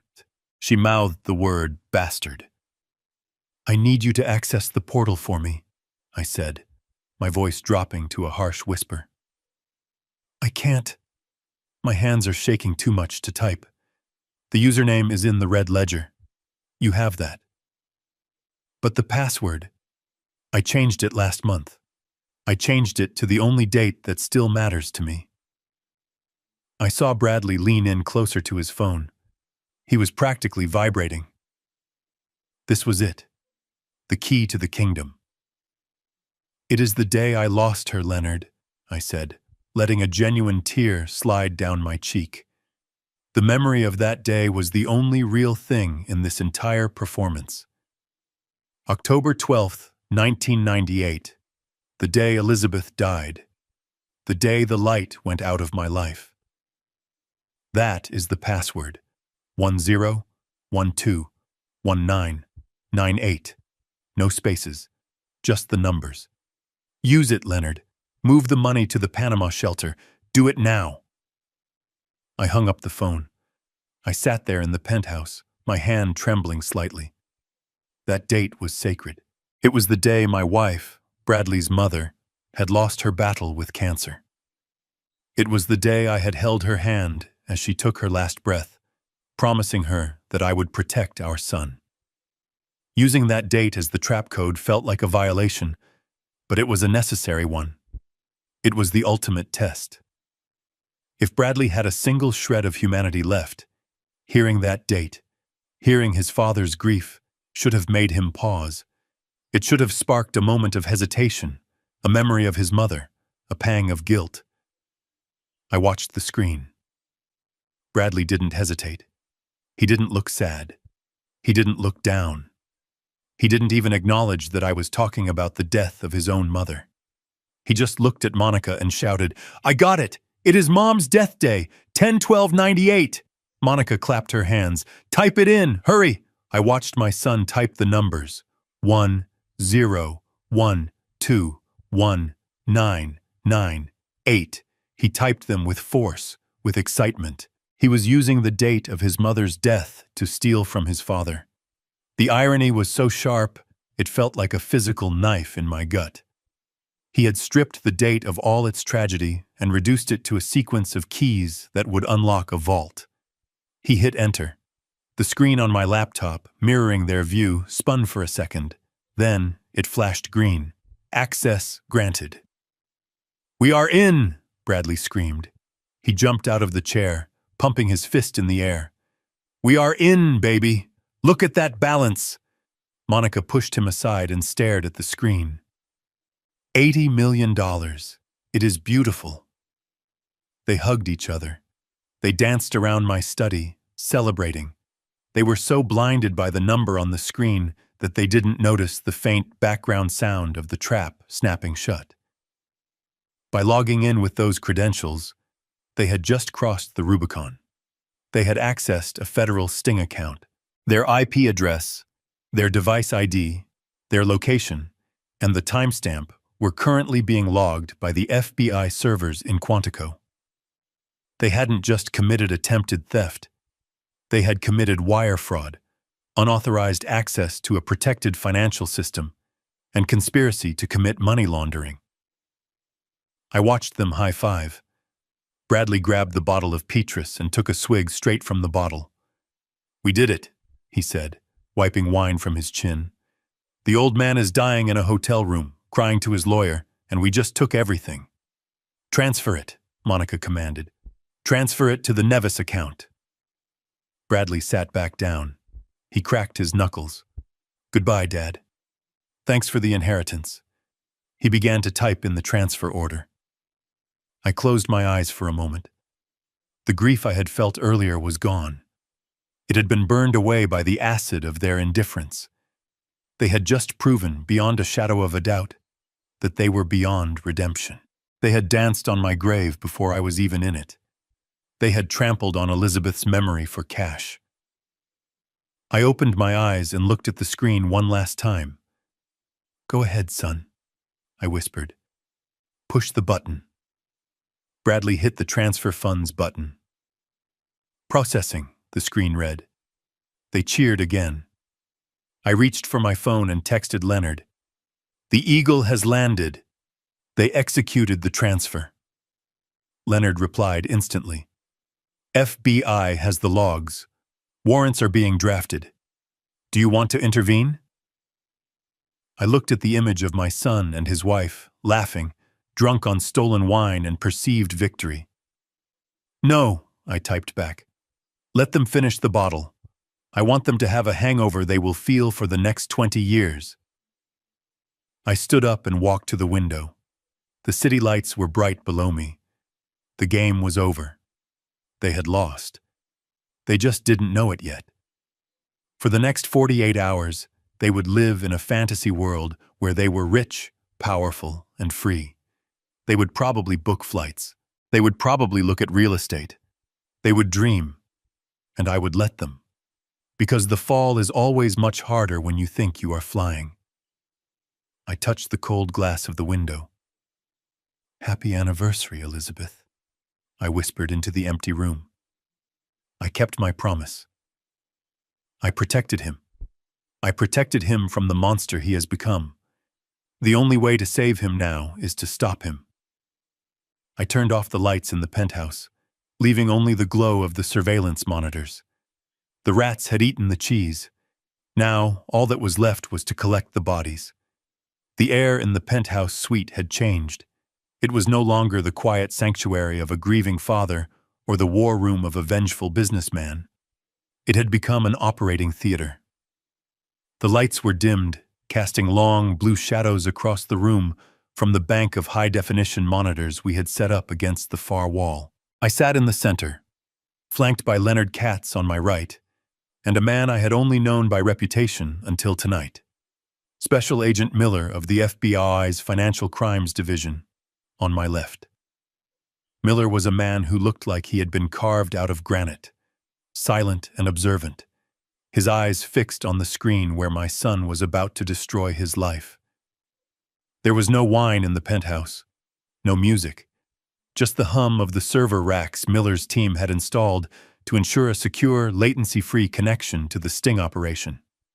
We were watching a crime in real time, but unlike any other robbery in history, we had given the thieves the keys, the map, and the combination. On the main screen, the feed from my study was crystal clear. Bradley was sitting at my mahogany desk, the glow of the laptop illuminating his face. He looked manic. The alcohol had flushed his cheeks, and his movements were jerky, filled with a nervous energy that vibrated through the camera lens. Monica stood behind him, her hands gripping the back of his chair, her fingernails digging into the leather. She was the architect of this moment, whispering into his ear, urging him forward, blinded by the promise of $80 million that didn't exist. Agent Miller leaned forward, tapping a key on his own laptop. He spoke for the first time in an hour, his voice dry and professional. "We are live on the transaction server, Mr. Ford. The connection is secure. We have a direct mirror of their keystrokes. Every input is being logged by the Bureau's cyber division in D.C. As soon as he initiates the transfer, the trap is sprung." I nodded, unable to speak. My throat felt tight. I was watching my son, the boy I had taught to fish off the pier in Montauk, the boy I had bailed out of trouble more times than I could count, preparing to commit a federal felony. I wanted to scream at the screen. I wanted to break the glass and shake him.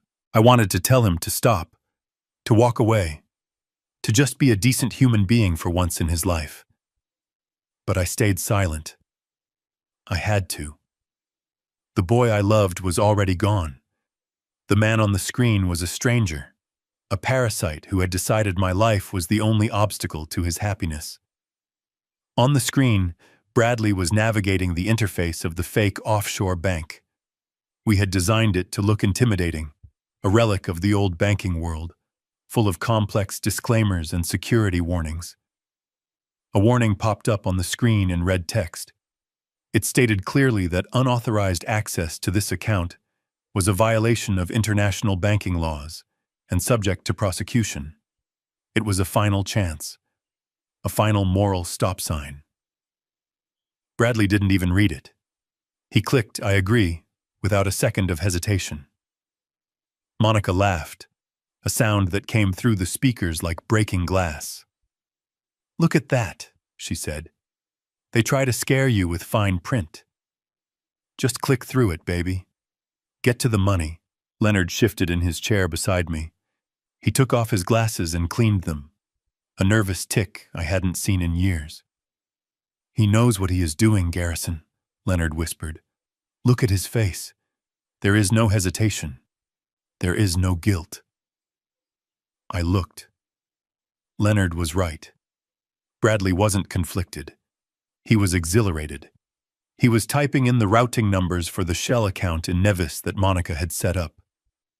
He was double-checking the digits, not out of fear, but out of precision. He wanted to make sure every single cent of the $80 million landed in his pocket. Agent Miller spoke again, narrating the legal reality of what we were seeing. "He has entered the routing number. That is the first strike. Conspiracy to commit money laundering. He is knowingly directing funds from a flagged account to a non-extradition jurisdiction. That alone is 5 years." Bradley typed in the amount. 80 million. He added the zeros with a flourish, hitting the keys hard. "Second strike," Miller said. "Attempted grand larceny. The amount puts this in a special bracket of federal sentencing." Then came the final step. The screen asked for the confirmation code. This was the failsafe I had built into the fake site. It required a biometric confirmation or a secondary password. Bradley didn't have my fingerprint, obviously, but he had the red ledger. He grabbed the book from the desk, flipping pages frantically until he found the backup codes I had planted. He read the code aloud, his voice trembling with excitement. "Alpha. 7. Victor. 9. He typed it in. The screen changed. It showed a final button, a simple gray rectangle with the word transfer. This was it, the moment of no return. The room in the penthouse went deathly silent. Even the air conditioning seemed to pause. I felt like I was watching an execution, but I wasn't sure if it was my son's execution or the execution of my own heart. Bradley hovered his finger over the enter key. He looked up at Monica. "We are going to be free," he said. His eyes were wide, shining with tears of joy. No more allowance. No more begging the old man for cash. We are going to own the world. Monica kissed the top of his head. "Do it," she whispered. "Push the button and bury him." I closed my eyes. The image of the button burned into my eyelids. "Do it," I whispered to myself. I heard the click. It was a soft sound, a plastic tap of a key on a keyboard, but it echoed in the penthouse like a gunshot. I opened my eyes. On the monitor, the fake banking screen flashed a spinning wheel. Processing. In the penthouse, Agent Miller's laptop lit up with a cascade of data. Streams of code ran down his screen in green and red. "Target confirmed," Miller said, his voice devoid of emotion. "The packet has been received. The wire request was logged at 10:42 p.m. Eastern Standard Time. We have the IP address. We have the device ID. We have the geolocation pinpointed to your estate in the Hamptons." He turned to me. "Mr. Ford, the crime is complete. By hitting that key, your son just committed federal wire fraud, aggravated identity theft, and because the account he tried to access is technically federal property used for sting operations, he has also committed defrauding the United States government." Bradley and Monica didn't know this, of course.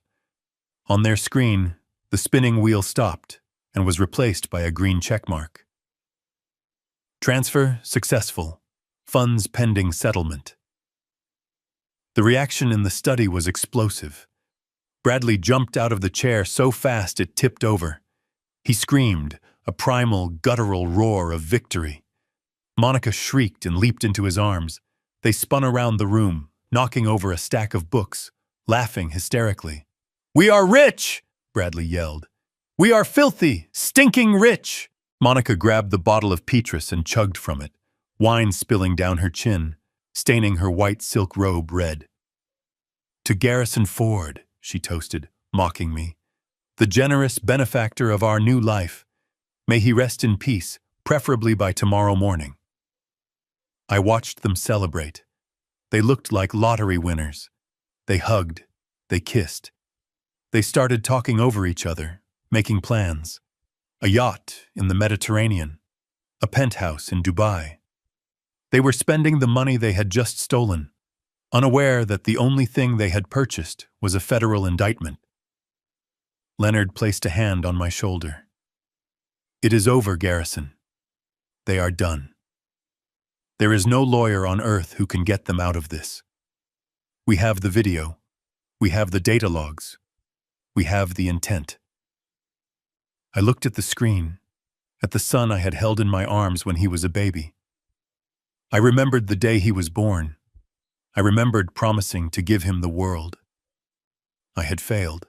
I had given him too much, and it had rotted him from the inside out. Agent Miller closed his laptop. "I will forward the evidence package to the U.S. Attorney's Office immediately. The warrants will be signed by a judge within the hour. We can move in whenever you are ready, Mr. Ford."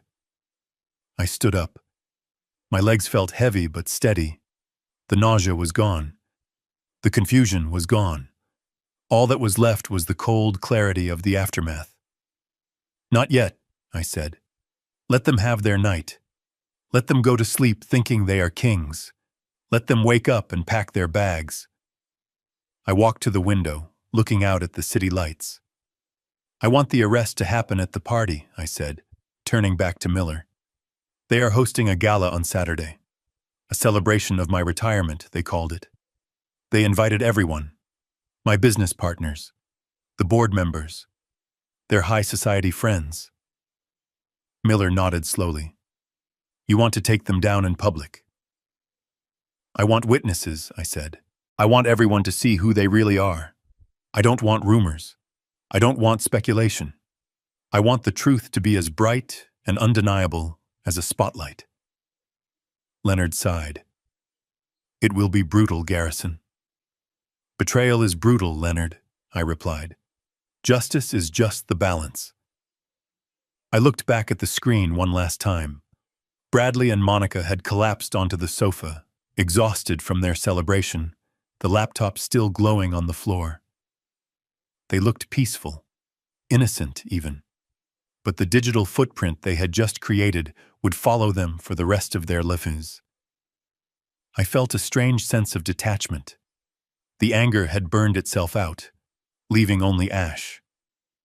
I wasn't angry anymore. I was just done. I had cut the limb to save the body. Agent Miller packed up his gear. We will have teams in position on Saturday. The moment you give the signal, we breach. Thank you, Agent, I said. As they left the room, leaving me alone in the blue glow of the monitors, I sat back down. I watched my son sleep. Sleep well, Bradley, I whispered. Dream of your yachts and your Ferraris. Because when you wake up, the only thing you will own is the jumpsuit on your back. I turned off the monitor. The screen went black, erasing them from my sight. But in the darkness of the penthouse, I didn't feel alone. I felt the presence of every decision I had ever made, leading me to this moment. The perfect crime had been committed, but the punishment was going to be even more perfect. 3 days of silence is a long time in the world of the living, but in the world of the guilty, it is an eternity that feels like a warm bath. Bradley and Monica had taken my silence as confirmation. They assumed the arsenic had finally done its job, stopping my heart in that hotel room at the Pierre. They assumed the maids would find my body eventually, or perhaps they didn't care if I was ever found at all, as long as the wire transfer cleared. And it had cleared. To their eyes, $80 million sat in their Nevis account, a golden parachute large enough to carry them away from any consequences. They were drunk on the illusion of victory, so drunk that they decided to dance on my grave before the dirt was even tossed. Saturday night in the Hamptons is usually a quiet affair for old money. We value privacy. We value discretion.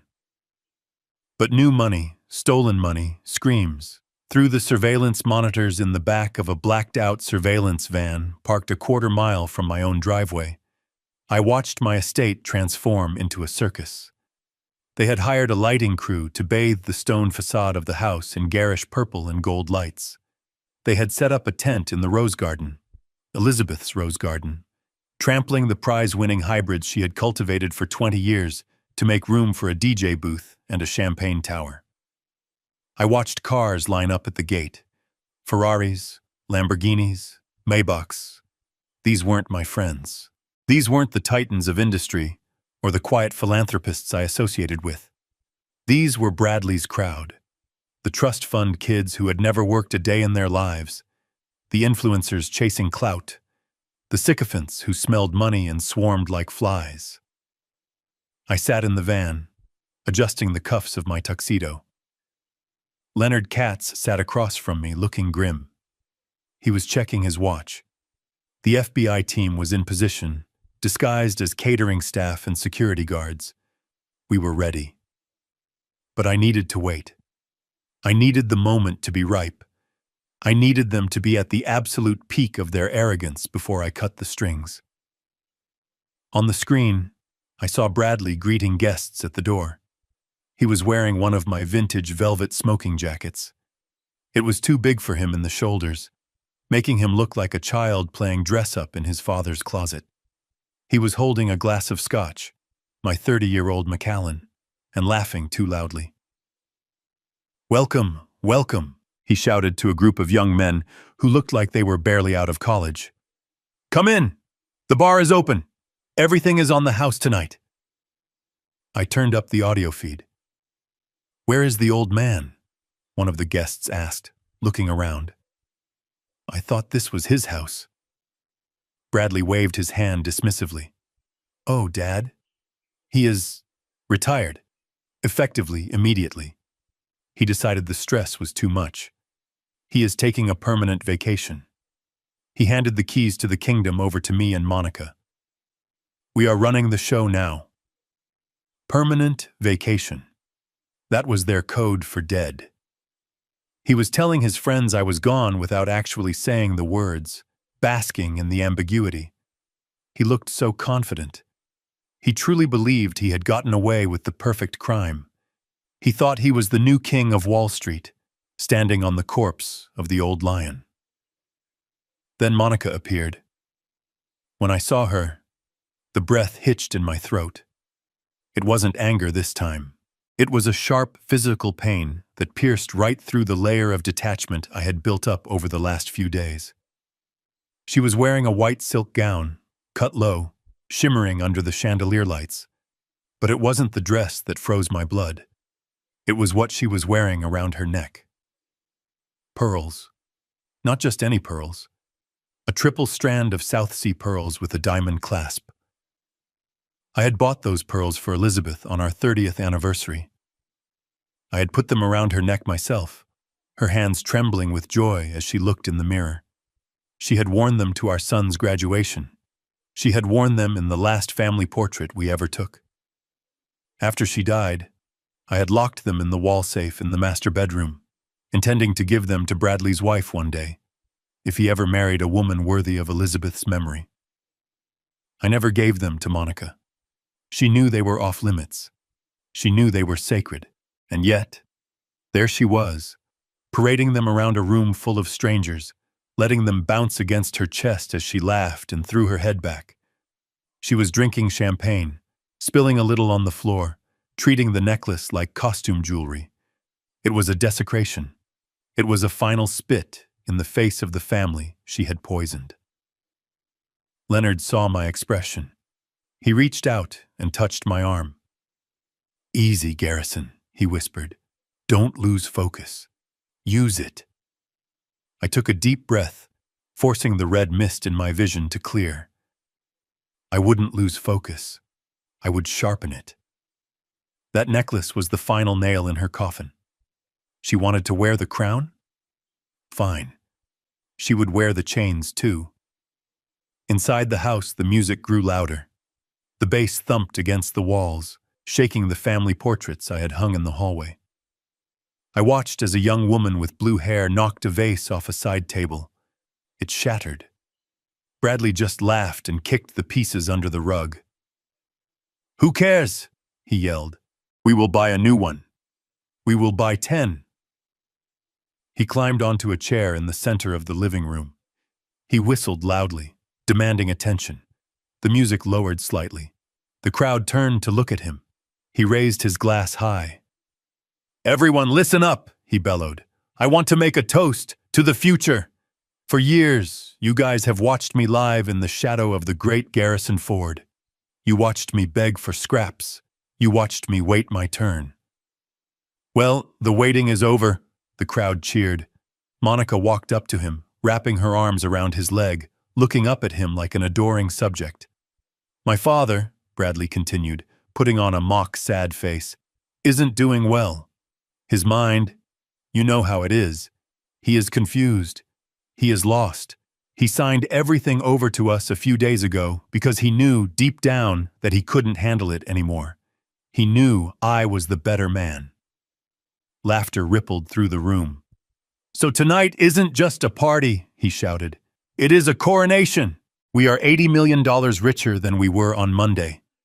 And we are just getting started." The room exploded in applause. Corks popped. People were chanting his name. Bradley, Bradley, Bradley. I watched him soak it in. He really believed it. He believed he had won because he was smarter, stronger, better. He didn't realize that the only reason he was standing on that chair was because I had built the floor beneath it, and I was about to pull the lever. Agent Miller's voice crackled in my earpiece. "Mr. Ford, we are ready. The perimeter is secure. No one leaves. Do you want us to go in?" "No," I said into the microphone hidden in my lapel. Not yet. I am going in first. Alone. Leonard looked at me, alarmed. Garrison, that is dangerous. He is unstable. He might be armed. He is a coward, Leonard, I said, opening the door of the van. Cowards only bite when you aren't looking. I want him to look me in the eye when his world ends. I stepped out into the cool night air. The noise from the party drifted across the lawn. I straightened my jacket. I adjusted my cufflinks. I walked toward the house, not through the shadows, but right up the main driveway, under the glare of the security lights I had installed. The gravel crunched under my dress shoes. A few guests smoking outside near the fountain saw me approaching. They stopped talking.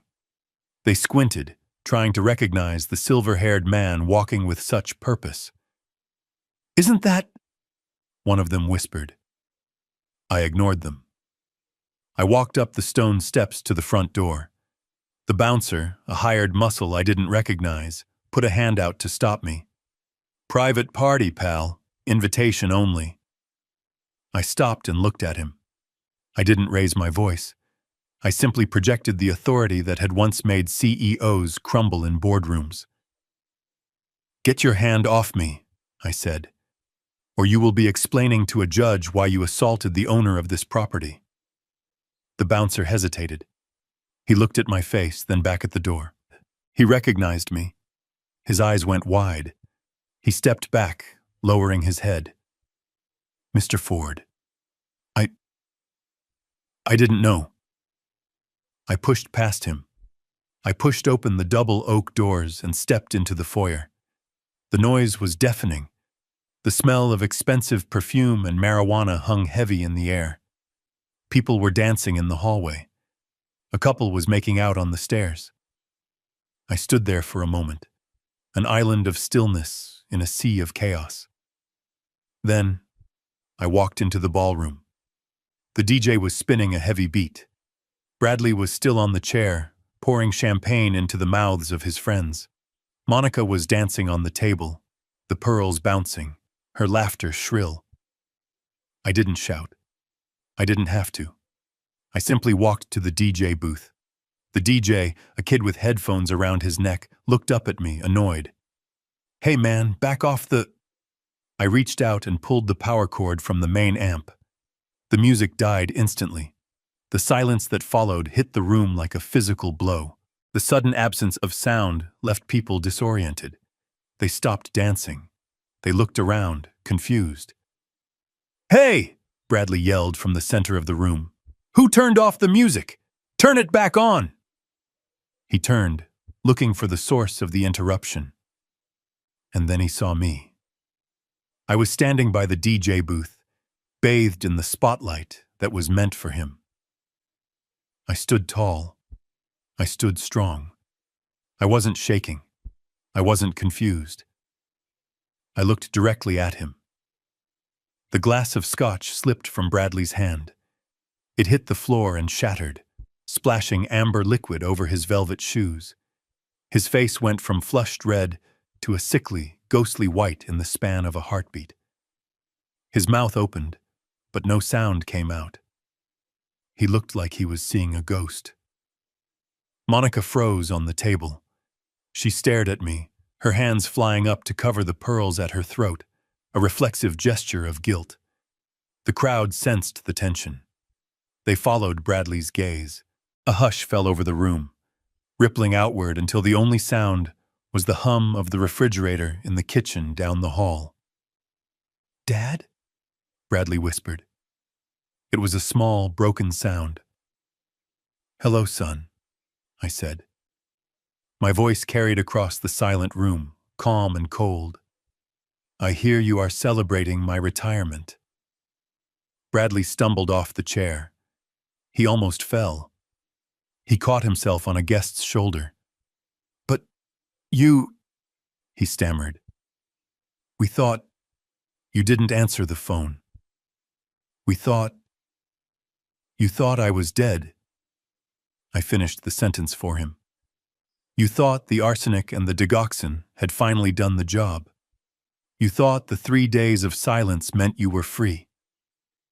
Gasps erupted from the guests. People started backing away from Bradley and Monica, sensing that the party was over and something dark was unfolding. Bradley shook his head frantically. No!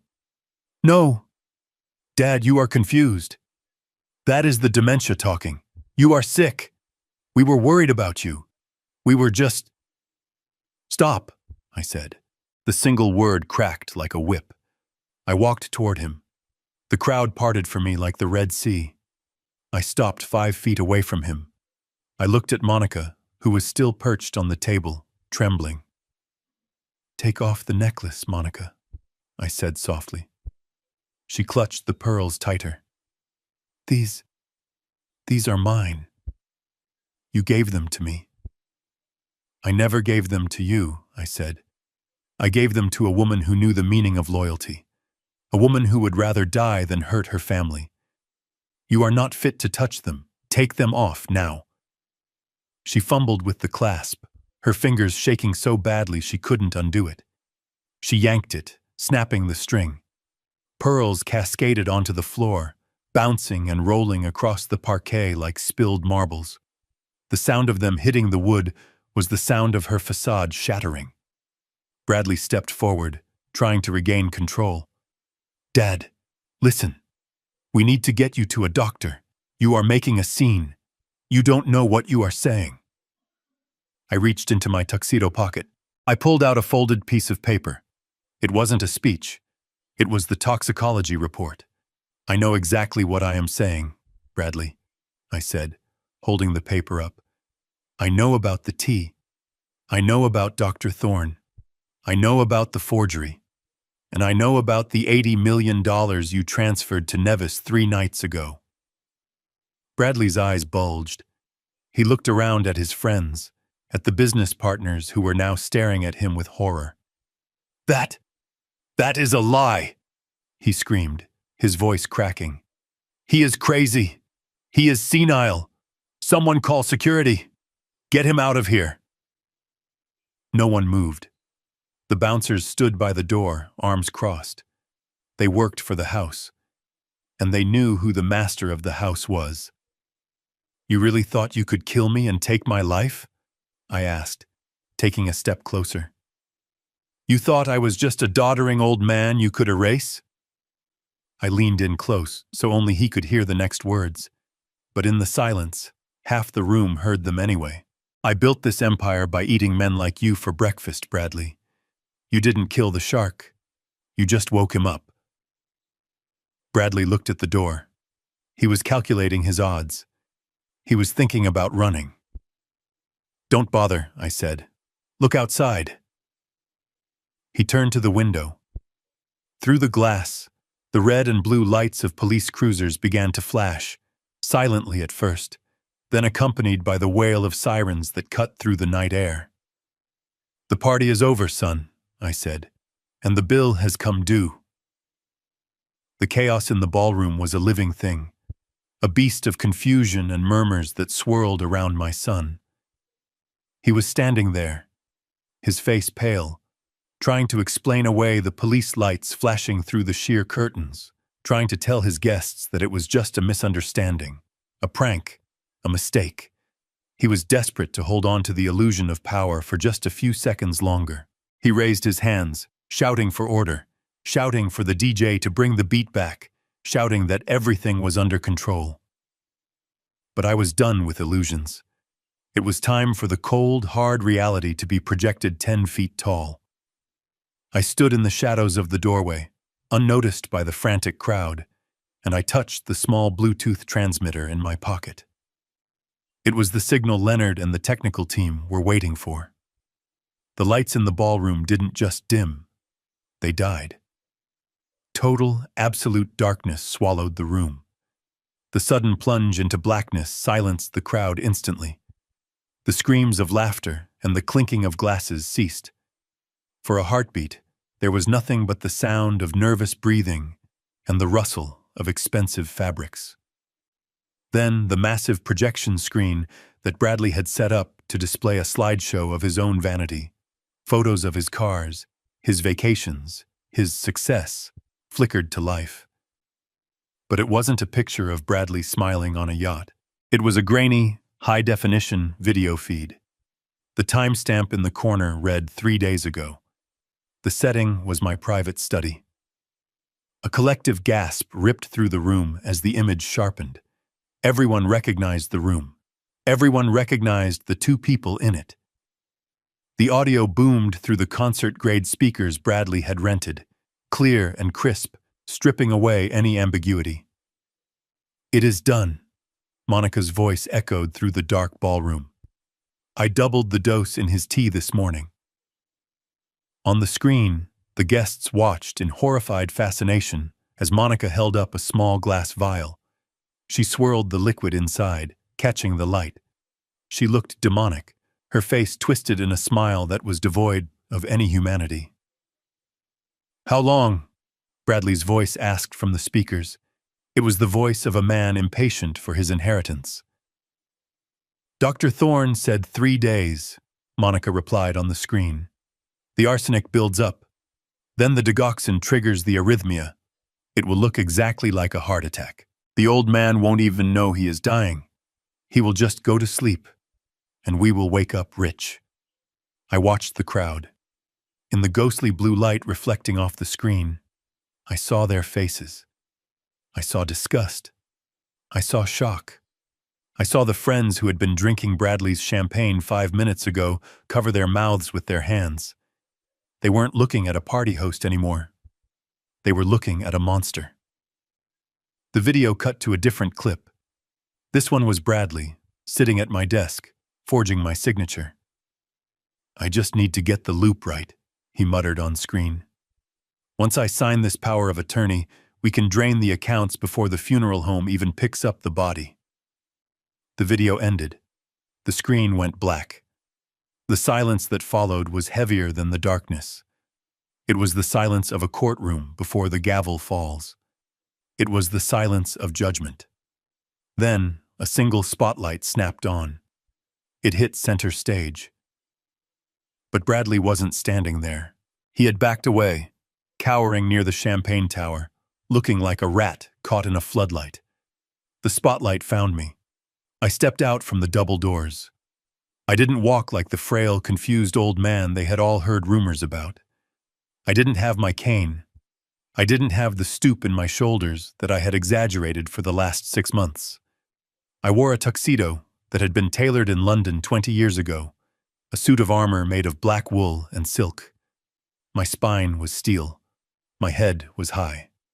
I walked with the predatory grace of the man who had built this estate from the ground up, the man who had survived market crashes and corporate raids.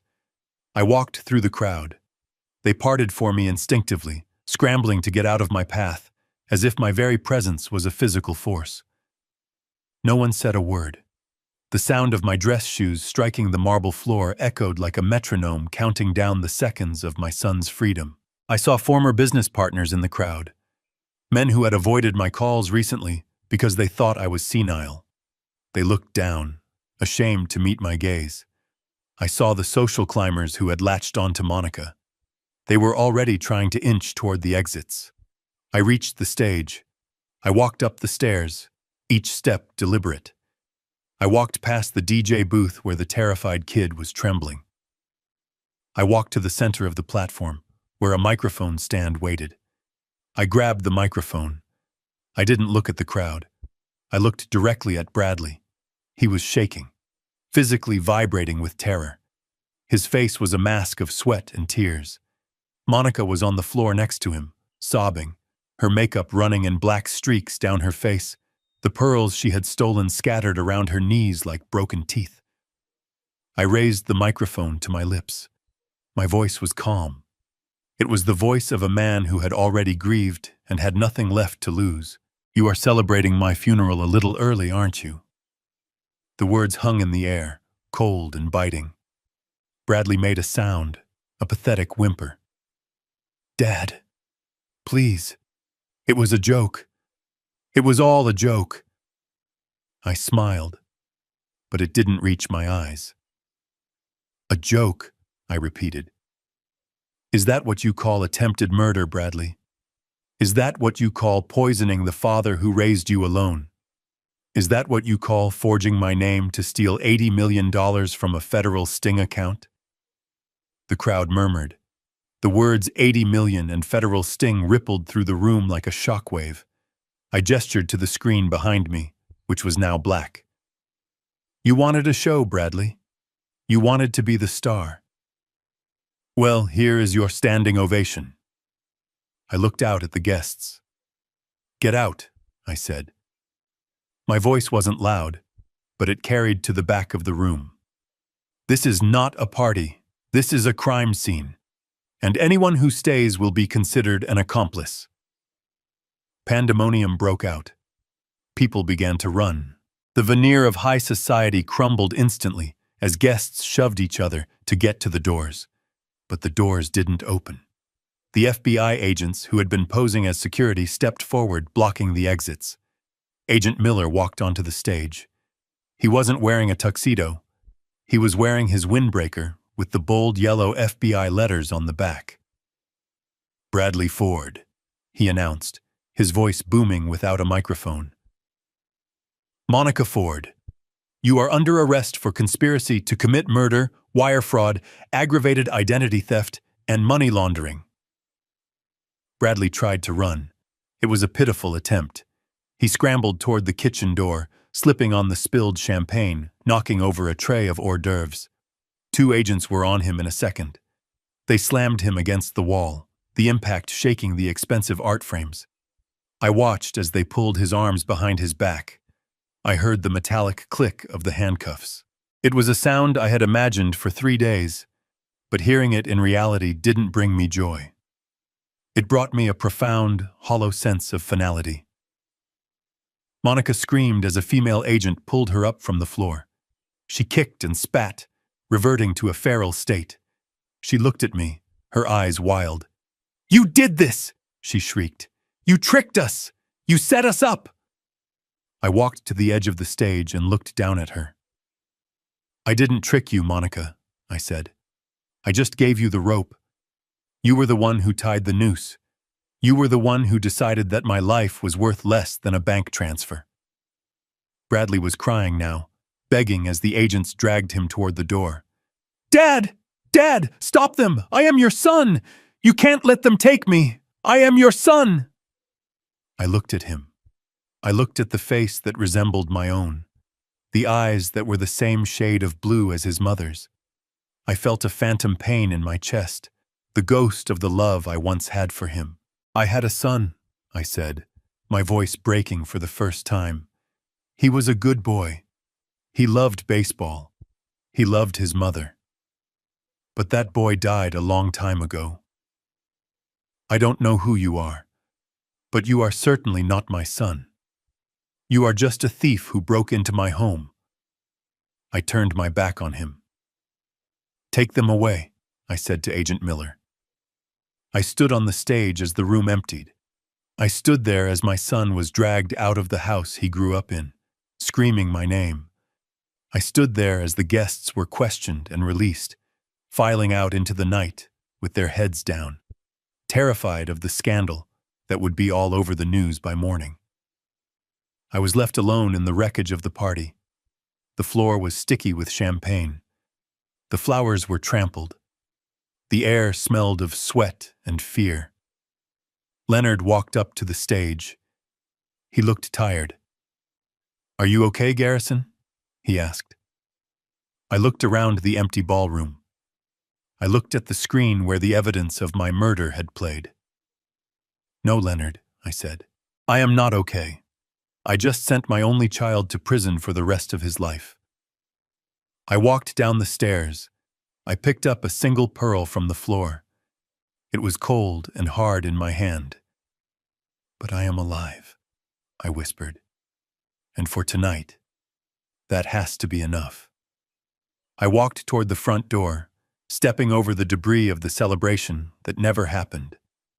I needed fresh air. I needed to wash the smell of this house off my skin. I walked out into the night, past the police cars, past the flashing lights. I looked up at the stars. They were the same stars I had looked at when I was a young man, full of ambition and hope. I was old now. I was alone, but I was free. And as the sirens faded into the distance, carrying the poison out of my life, I took the first deep, clean breath I had taken in 6 months. The shark was still swimming, and the ocean was wide open. The silence that had fallen over the ballroom was brittle, a sheet of glass waiting to be shattered. And my son was the hammer. He stared at me, his chest heaving, his eyes darting from my face to the toxicology report in my hand, and then to the faces of the guests who were now looking at someone with a mixture of horror and morbid curiosity. The reality of his situation was crashing down on him, stripping away the veneer of the confident air and revealing the terrified, cornered animal underneath. He realized there was no talking his way out of this. There was no charm offensive that could undo the video footage or the chemical facts in my hand. He snapped. It was a guttural, primal sound that ripped from his throat, a scream of pure, impotent rage. He didn't run away. He ran at me. "You are lying," he shrieked, lunging forward with his hands curled into claws. He wanted to hurt me. He wanted to silence the voice that was dismantling his life. He scrambled up the stairs of the stage, his movements clumsy and frantic. I didn't move. I didn't flinch. I didn't even raise a hand to defend myself. I didn't have to. Two shadows detached themselves from the darkness on either side of the stage. My personal security detail, men who had been with me for a decade, stepped into the light. One of them, a massive former linebacker named Marcus, simply extended an arm. It was a casual motion, almost bored, but it met Bradley's chest with the force of a concrete wall. Bradley hit the arm and crumbled. The air left his lungs in a wheezing gasp. Marcus didn't strike him. He just held him there, pinned against the invisible barrier of his own inadequacy. Bradley flailed, swinging wild punches that hit nothing but air, screaming obscenities that echoed off the vaulted ceiling. It was pathetic. It was the tantrum of a child who had been told it was bedtime, except this child was 32 years old and had tried to commit patricide. I looked down at him. I felt no anger. I felt no fear. I felt only a profound, exhausting pity. "Let him go," I said to Marcus. Marcus stepped back. Bradley collapsed onto his knees, gasping for breath, looking up at me with eyes full of hate. I turned back to the crowd. I needed to finish this. I needed to make sure that when these people left this house, there would be no whispers, no rumors, only the cold, hard truth. I signaled to the technician in the booth. The screen behind me changed. The video of the poisoning disappeared, replaced by a static image. It was a screenshot of a bank transfer log. The crowd squinted against the glare. They were wealthy people. They understood money. They understood wire transfers, and they understood what they were looking at. "Ladies and gentlemen," I said, my voice steady and amplified through the speakers, "what you are seeing behind me is a record of a transaction that occurred 3 nights ago. My son and his wife, believing I was incapacitated in a hotel room, used stolen credentials to access what they thought was a hidden offshore account. I walked over to Bradley, who was still kneeling, and pointed the microphone at him like an accusation.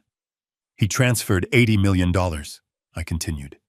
He thought he was stealing my retirement fund. He thought he was securing his future. But in his haste and in his greed, he failed to realize one crucial detail about the account he accessed." I paused, letting the tension build. Monica scrambled to her feet. She looked disheveled, her expensive dress torn at the hem, her face a mask of defiance. She pointed a shaking finger at me. "We have the money," she screamed. Her voice was shrill, bordering on hysterical. "It is in our account in Nevis. I saw the confirmation. It cleared. You can't take it back. It is ours. Even if we go to jail, we will come out rich. We won." She looked around the room, desperate for validation. "Tell him, Bradley," she yelled at her husband. Tell him the money is safe." Bradley looked up, a glimmer of hope returning to his eyes. "She is right," he spat, wiping blood from his lip where he had bitten it. "The transfer went through. We moved it to a non-extradition bank. You can't touch it. You can arrest us, but you can't touch the money." I looked at them both and I laughed. It was a dry, humorless sound. "You really don't get it, do you?" I asked. "You think you are playing chess, but you are not even playing checkers. You are eating the pieces." I turned back to the screen. "Next slide," I commanded. The image changed. It was no longer a bank statement. It was a formal letter from the United States Department of the Treasury, dated 5 years ago. It was an agreement outlining a settlement for a complex tax liability audit involving my international holdings. I turned to the audience. 5 years ago, I entered into a settlement agreement with the IRS regarding some disputed capital gains from the 90s. The settlement amount was exactly $80 million. We set up a holding account to facilitate the payment, an account that was monitored directly by the federal government. I looked back at Monica. Her face had gone the color of ash. "The account you hacked," I said, leaning in close to the microphone. "The account you drained.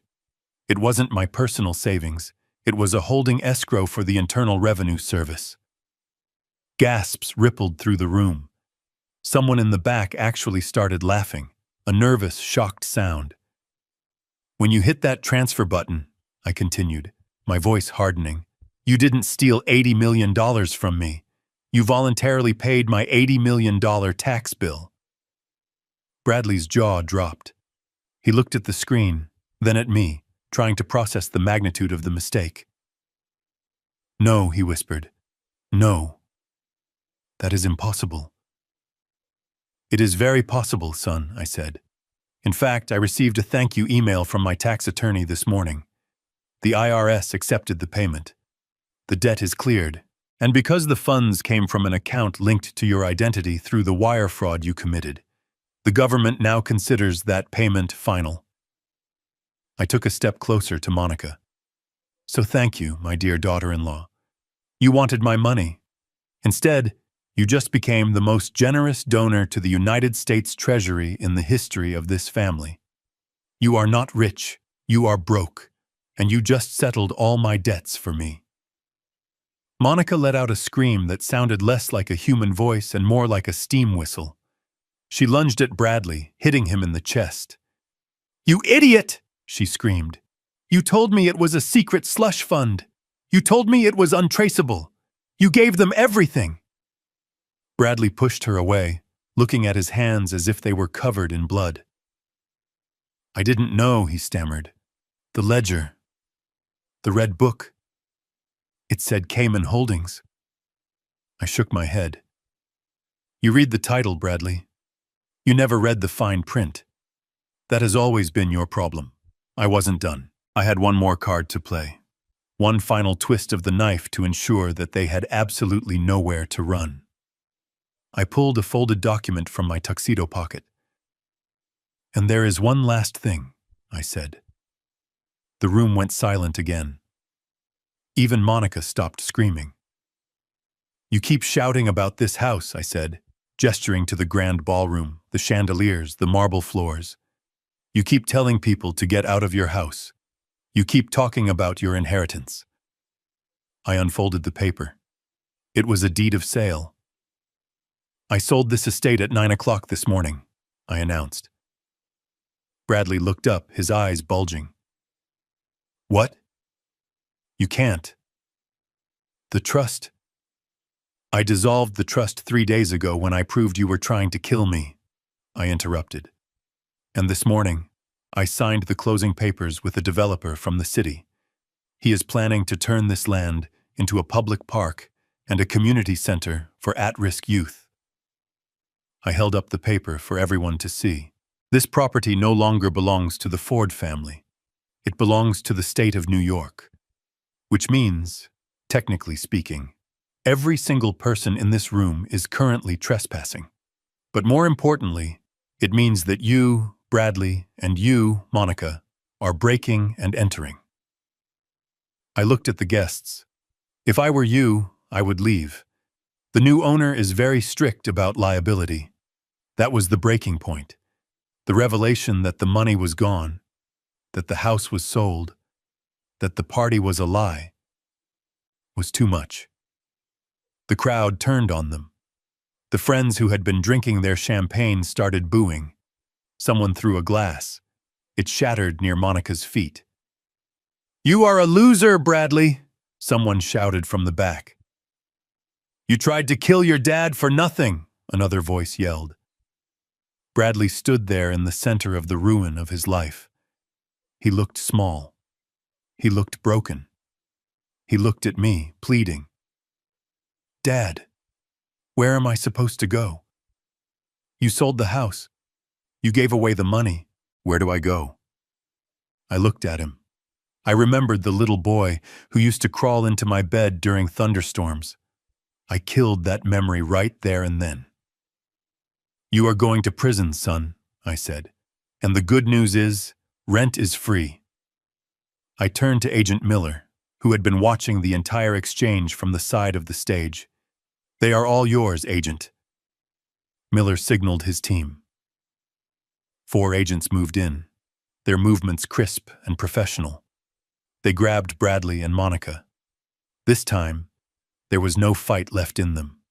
They were limp, defeated by the sheer weight of their own stupidity. As they were dragged past me, Monica looked up. Her mascara was running, her hair was a mess. She looked at me with pure venom. "I hope you rot," she hissed. I smiled. I leaned down and whispered in her ear. "I plan on living a very long time, Monica. My heart is stronger than you think, especially now that I have removed the poison." I watched them get dragged out the double doors, into the flashing red and blue lights of the night. The crowd parted to let them through, filming them with their phones, live streaming their downfall to the world. I stood alone on the stage. The house was sold. My son was gone. My debts were paid. I had burned it all down. And as I looked out at the empty, silent ballroom, I realized something. I had never felt richer. The red and blue lights of the police cruisers strobed against the high ceiling of the ballroom, turning the crystal chandeliers into disorienting, flashing sirens of judgment. The party was gone. The music was dead. The only sounds left in the cavernous room were the squawking of police radios and the heavy, rhythmic breathing of my son as he was pressed face first into the cold marble floor by 2 federal agents. I stood near the grand staircase, watching the scene unfold with a detachment that surprised even me. For years, I had worried about Bradley. I had worried about his grades, his reckless driving, his gambling debts. I had spent nights pacing the floor, wondering if I would get a call from a hospital or a precinct telling me he had hurt himself.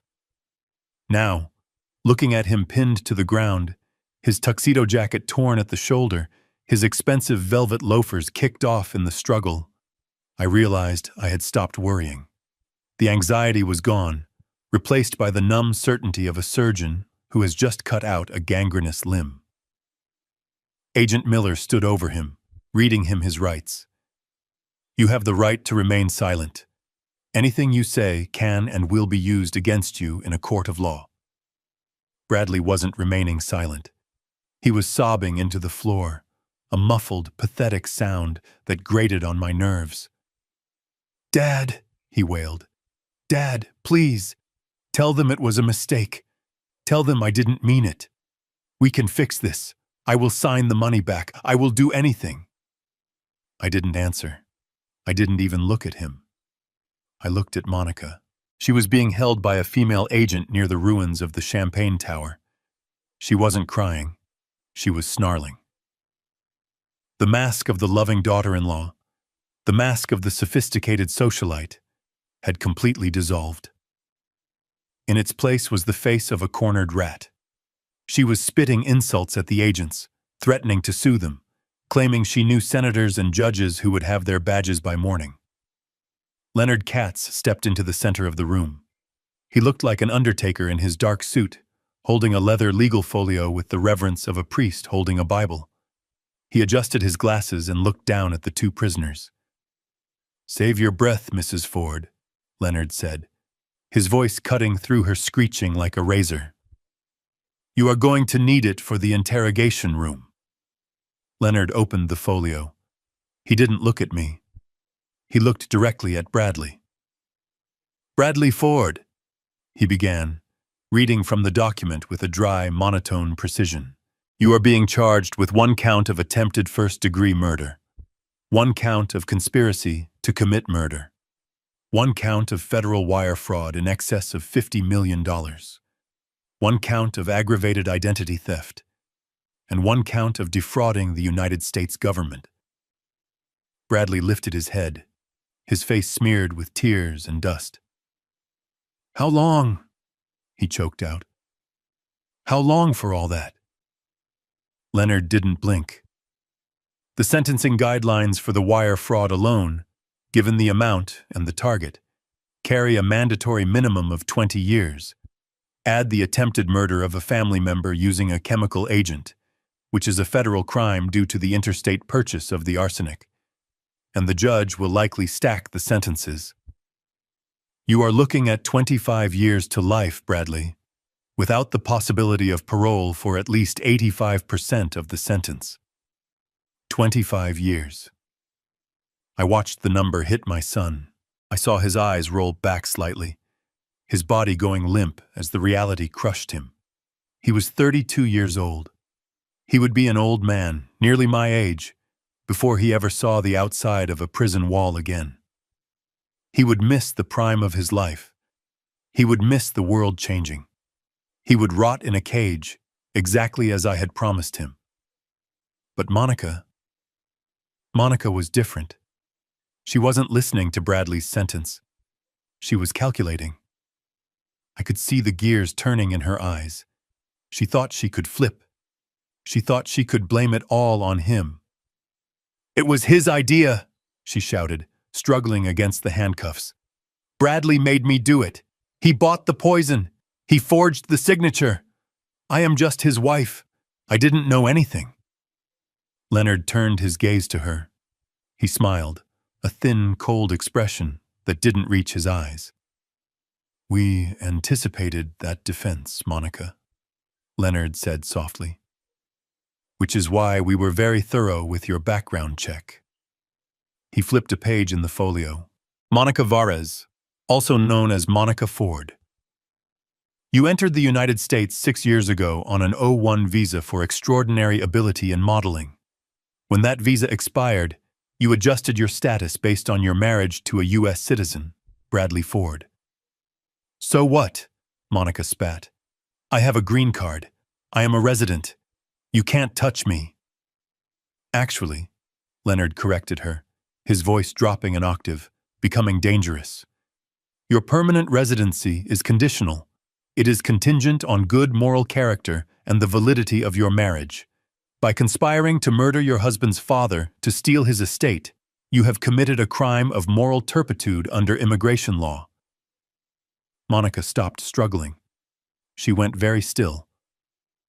"Furthermore," Leonard continued, enjoying every syllable, "since you have not yet naturalized as a citizen, a conviction for an aggravated felony, which attempted murder certainly is, triggers an automatic deportation order."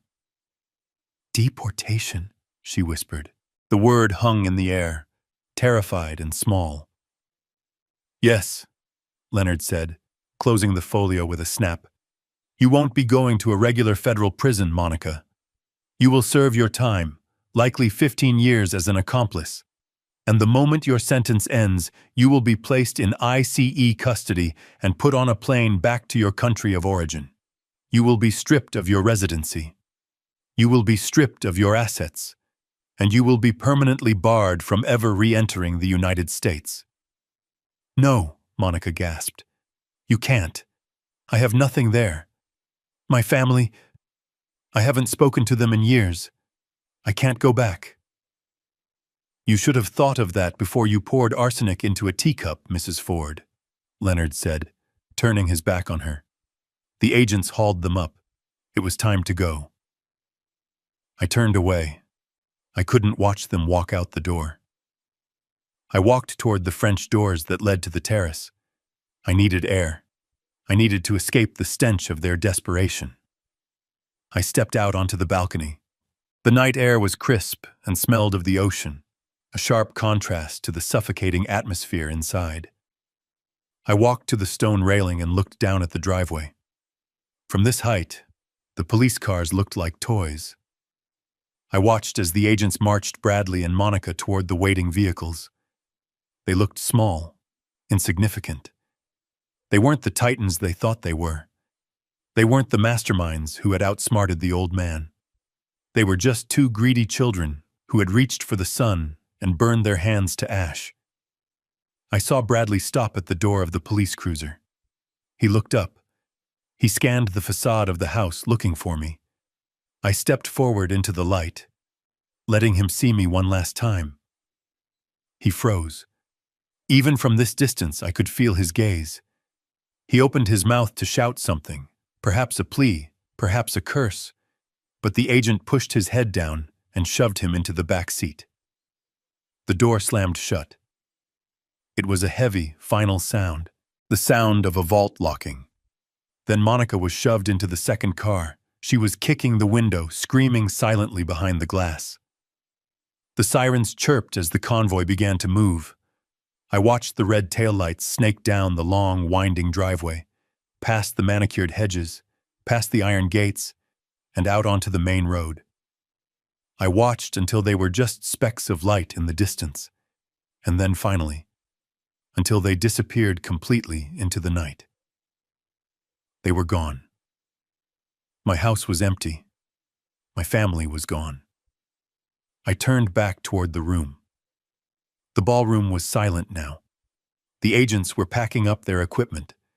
The few remaining staff members were cleaning up the broken glass. I walked over to the table where Bradley had been sitting. The bottle of Petrus, the 1982 vintage that Monica had been drinking from in the video, was sitting there. It was uncorked, breathing. I picked it up. This was the wine they had opened to celebrate my death.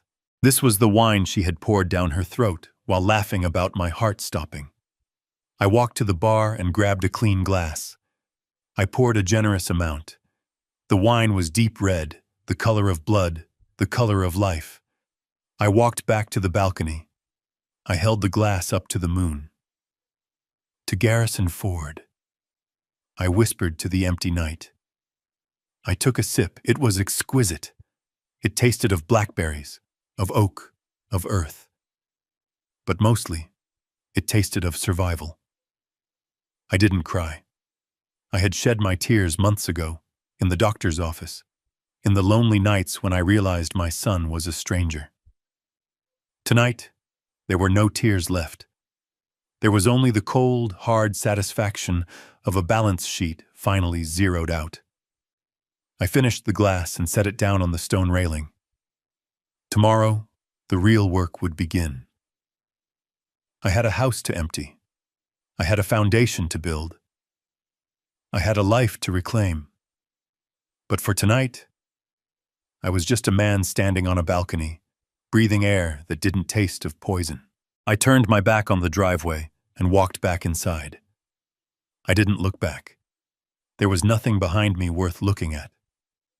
The future was the only thing that mattered now. And for the first time in a long time, the future belonged entirely to me. The Miami sun is a different kind of beast than the cold, gray light of New York. It does not hide anything. It burns clean. I stood on the terrace of my new penthouse overlooking Biscayne Bay, watching the white yachts cut through the turquoise water. The air smelled of salt and jasmine, a stark contrast to the scent of old money and hidden rot that had permeated my life in the Hamptons. It has been exactly 1 year since the night the lights went out in the ballroom. 1 year since I watched the flashing red and blue lights carry my past away into the darkness. I turned back to the living room. It was modern, open, filled with light and art that I had chosen for myself, not for an investment portfolio. There were no dark corners here, no hidden cameras, no panic rooms. I didn't need them anymore. The only things I kept from my old life were the toxicology report, framed on my office wall as a reminder of what blind trust can cost, and the people who actually mattered. Rosa came out of the kitchen carrying a tray of iced tea. She was humming a song in Spanish, a sound that used to be terrified and quiet in my old house, but was now vibrant and full of life. She set the tray down on the glass table where her son, 10-year-old Mateo, was staring intensely at a chessboard. "Mr. Ford," Rosa said, smiling at me, "you are going to let him win today, right? It is his birthday." I walked over and sat opposite the boy. I looked at the board. Mateo was in a tight spot. His king was cornered, but he had a knight in a position that could turn the tide if he saw it. "In this house, Rosa," I said, looking at Mateo, "we do not give gifts that are not earned. Victory has no flavor if it is handed to you on a silver platter. So, right, Mateo?" Mateo looked up, his dark eyes serious. "Right, Mr. Garrison. I have to beat you for real." I smiled. That is my boy. I watched him think. He was smart, sharper than Bradley ever was at that age. I was paying for his private school now. I had set up a trust fund for his college, not a trust he could access to buy sports cars, but one that would pay for books, tuition, and travel. I was investing in his mind, not his entitlement. As he moved his bishop, my mind drifted back to the letter I had received yesterday. It was from the Federal Correctional Institution in Otisville. The return address was simply Inmate 74921. Bradley. I hadn't opened it. I didn't need to. I knew what it said. The first few letters were angry, full of blame and threats. Then came the bargaining, the promises to change, the pleas for money to pay for protection inside. Now, I suspected, they were just hollow echoes of a man who was slowly realizing that the world had moved on without him. Leonard told me that Bradley was working in the prison laundry, earning 12 cents an hour. It would take him 400 million years to earn back what he had tried to steal in 4 minutes. And Monica. She was gone. Deported 3 months ago after her plea deal fell apart. Last I heard, she was back in her hometown, working in a retail store, telling anyone who would listen that she used to be a queen in New York. They probably laughed at her. Mateo moved his knight. "Check," he said confidently. I looked down. It was a bold move, a trap. He was baiting me to take his queen so he could flank me with his rook. I chuckled. "Very good, Mateo. You are learning the most important lesson. Sacrifice. You have to be willing to lose something valuable to win the war." I moved my king out of danger. I sipped the iced tea. It was sweet, cold, and safe. Every time I drank tea now, I took a moment to appreciate the absence of the metallic taste of arsenic. I had spent 6 months in chelation therapy, flushing the poison out of my system. My heart had recovered mostly. The arrhythmia was gone, though the scar tissue remained. But I wore those scars like medals. They were proof that I had survived the assassin who lived in my guest room. Rosa sat down on the sofa nearby, picking up a book. We were a strange family. An old white billionaire, a Mexican housekeeper, and her son. We didn't share blood. We didn't share a last name. But we shared something far stronger. We shared respect. Rosa had saved my life with a single text message. She had risked her job, her safety, her son's future, just to warn me. That was worth more than all the DNA in the world. People always say that blood is thicker than water. They say family comes first. They are wrong. Blood is just biology. It is an accident of birth. You don't choose your parents, and you don't choose your children. But loyalty. Loyalty is a choice. It is a deliberate, conscious act of devotion. It is standing by someone when it is dangerous, not just when it is profitable. I looked at Matteo. He was biting his lip, calculating his next move. He wasn't thinking about how much money I had. He wasn't thinking about when I would die so he could take my watch. He was just thinking about the game. He respected the rules. I reached out and moved my rook, putting pressure on his defense.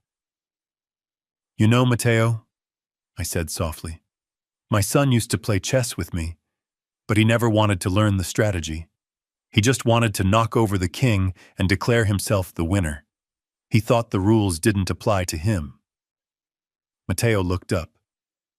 "Where is he now, Mr. Garrison?" "He is in a place where there are only rules," I said. "A place where he has a lot of time to think about the difference between being a king and being a pawn." I leaned back. The ocean breeze blew through the open doors, rustling the curtains. I felt a sense of peace that I had never found in the boardroom or the trading floor. I had sold the Hamptons estate to the state, just as I promised. They broke ground last week on the Ford Community Center. It would serve thousands of kids like Matteo, giving them a chance at a future. My legacy wasn't going to be a dynasty of spoiled heirs. It was going to be a foundation of hope. And the $80 million, the money Bradley had tried to steal. The IRS had been confused at first, but once the dust settled, they applied the credit to my future tax liabilities for the next decade. In a way, Bradley had done me a favor. He had prepaid my bills for the rest of my life. Matteo's hand hovered over the board. His eyes widened. He saw it. The opening I had left him.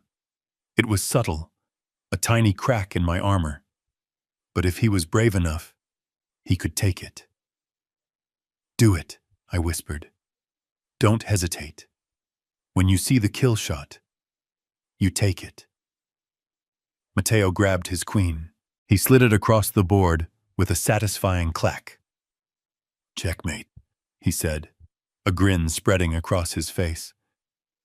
I looked at the board. He was right. My king was trapped. There was no escape. I let out a laugh, a loud, genuine belly laugh that startled the seagulls on the railing. It was the first time I had lost a game of chess in 20 years, and it felt like the greatest victory of my life. I reached across the table and shook his small hand. "Well played, son," I said. "Well played." I stood up and walked to the balcony railing. I looked out at the horizon, where the blue of the sky met the blue of the ocean. I was 70 years old. I had lost my wife. I had lost my son. I had lost the life I thought I wanted. But standing here, in the warmth of the sun, with the sound of Rosa and Matteo laughing in the background, I realized I had found something much better. I had found the truth. I turned back to the camera, breaking the fourth wall for the final time. My face was weathered, lined with the history of 1,000 battles, but my eyes were clear. They say the price of betrayal is heavy. It destroys trust. It breaks hearts. It ruins lives. But they forget to tell you about the other side of the coin. The price of betrayal is also clarity. It burns away the lies until only what is real remains. I looked at the chessboard, where the white king lay toppled on its side. My son wanted to inherit my kingdom. He wanted the crown. But he forgot that a king without loyalty is just a man in a fancy hat waiting to be beheaded. I didn't destroy him. I just let him play his own game until he ran out of moves. I smiled, a genuine warm smile that reached my eyes. "Checkmate, Bradley." I turned and walked back into the room, towards the family I had chosen. The screen faded to black, leaving only the sound of the ocean and the quiet, steady beating of a heart that refused to stop. The most painful lesson I learned at 69 wasn't about money or business. It was about the lie of unconditional obligation. We are taught that we must support our family no matter what. But that is a dangerous myth. Love should never be a suicide pact. If someone hands you poison, whether it is in a teacup or in the form of emotional abuse, you have every right to knock it out of their hand and walk away. Protecting your peace is not selfish. It is necessary.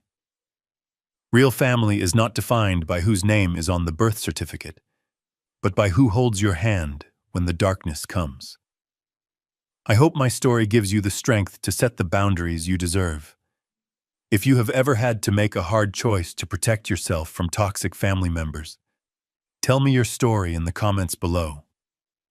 I read every single one. Please hit the like button and subscribe to the channel for more stories about justice and survival. Until next time, stay safe and watch your back.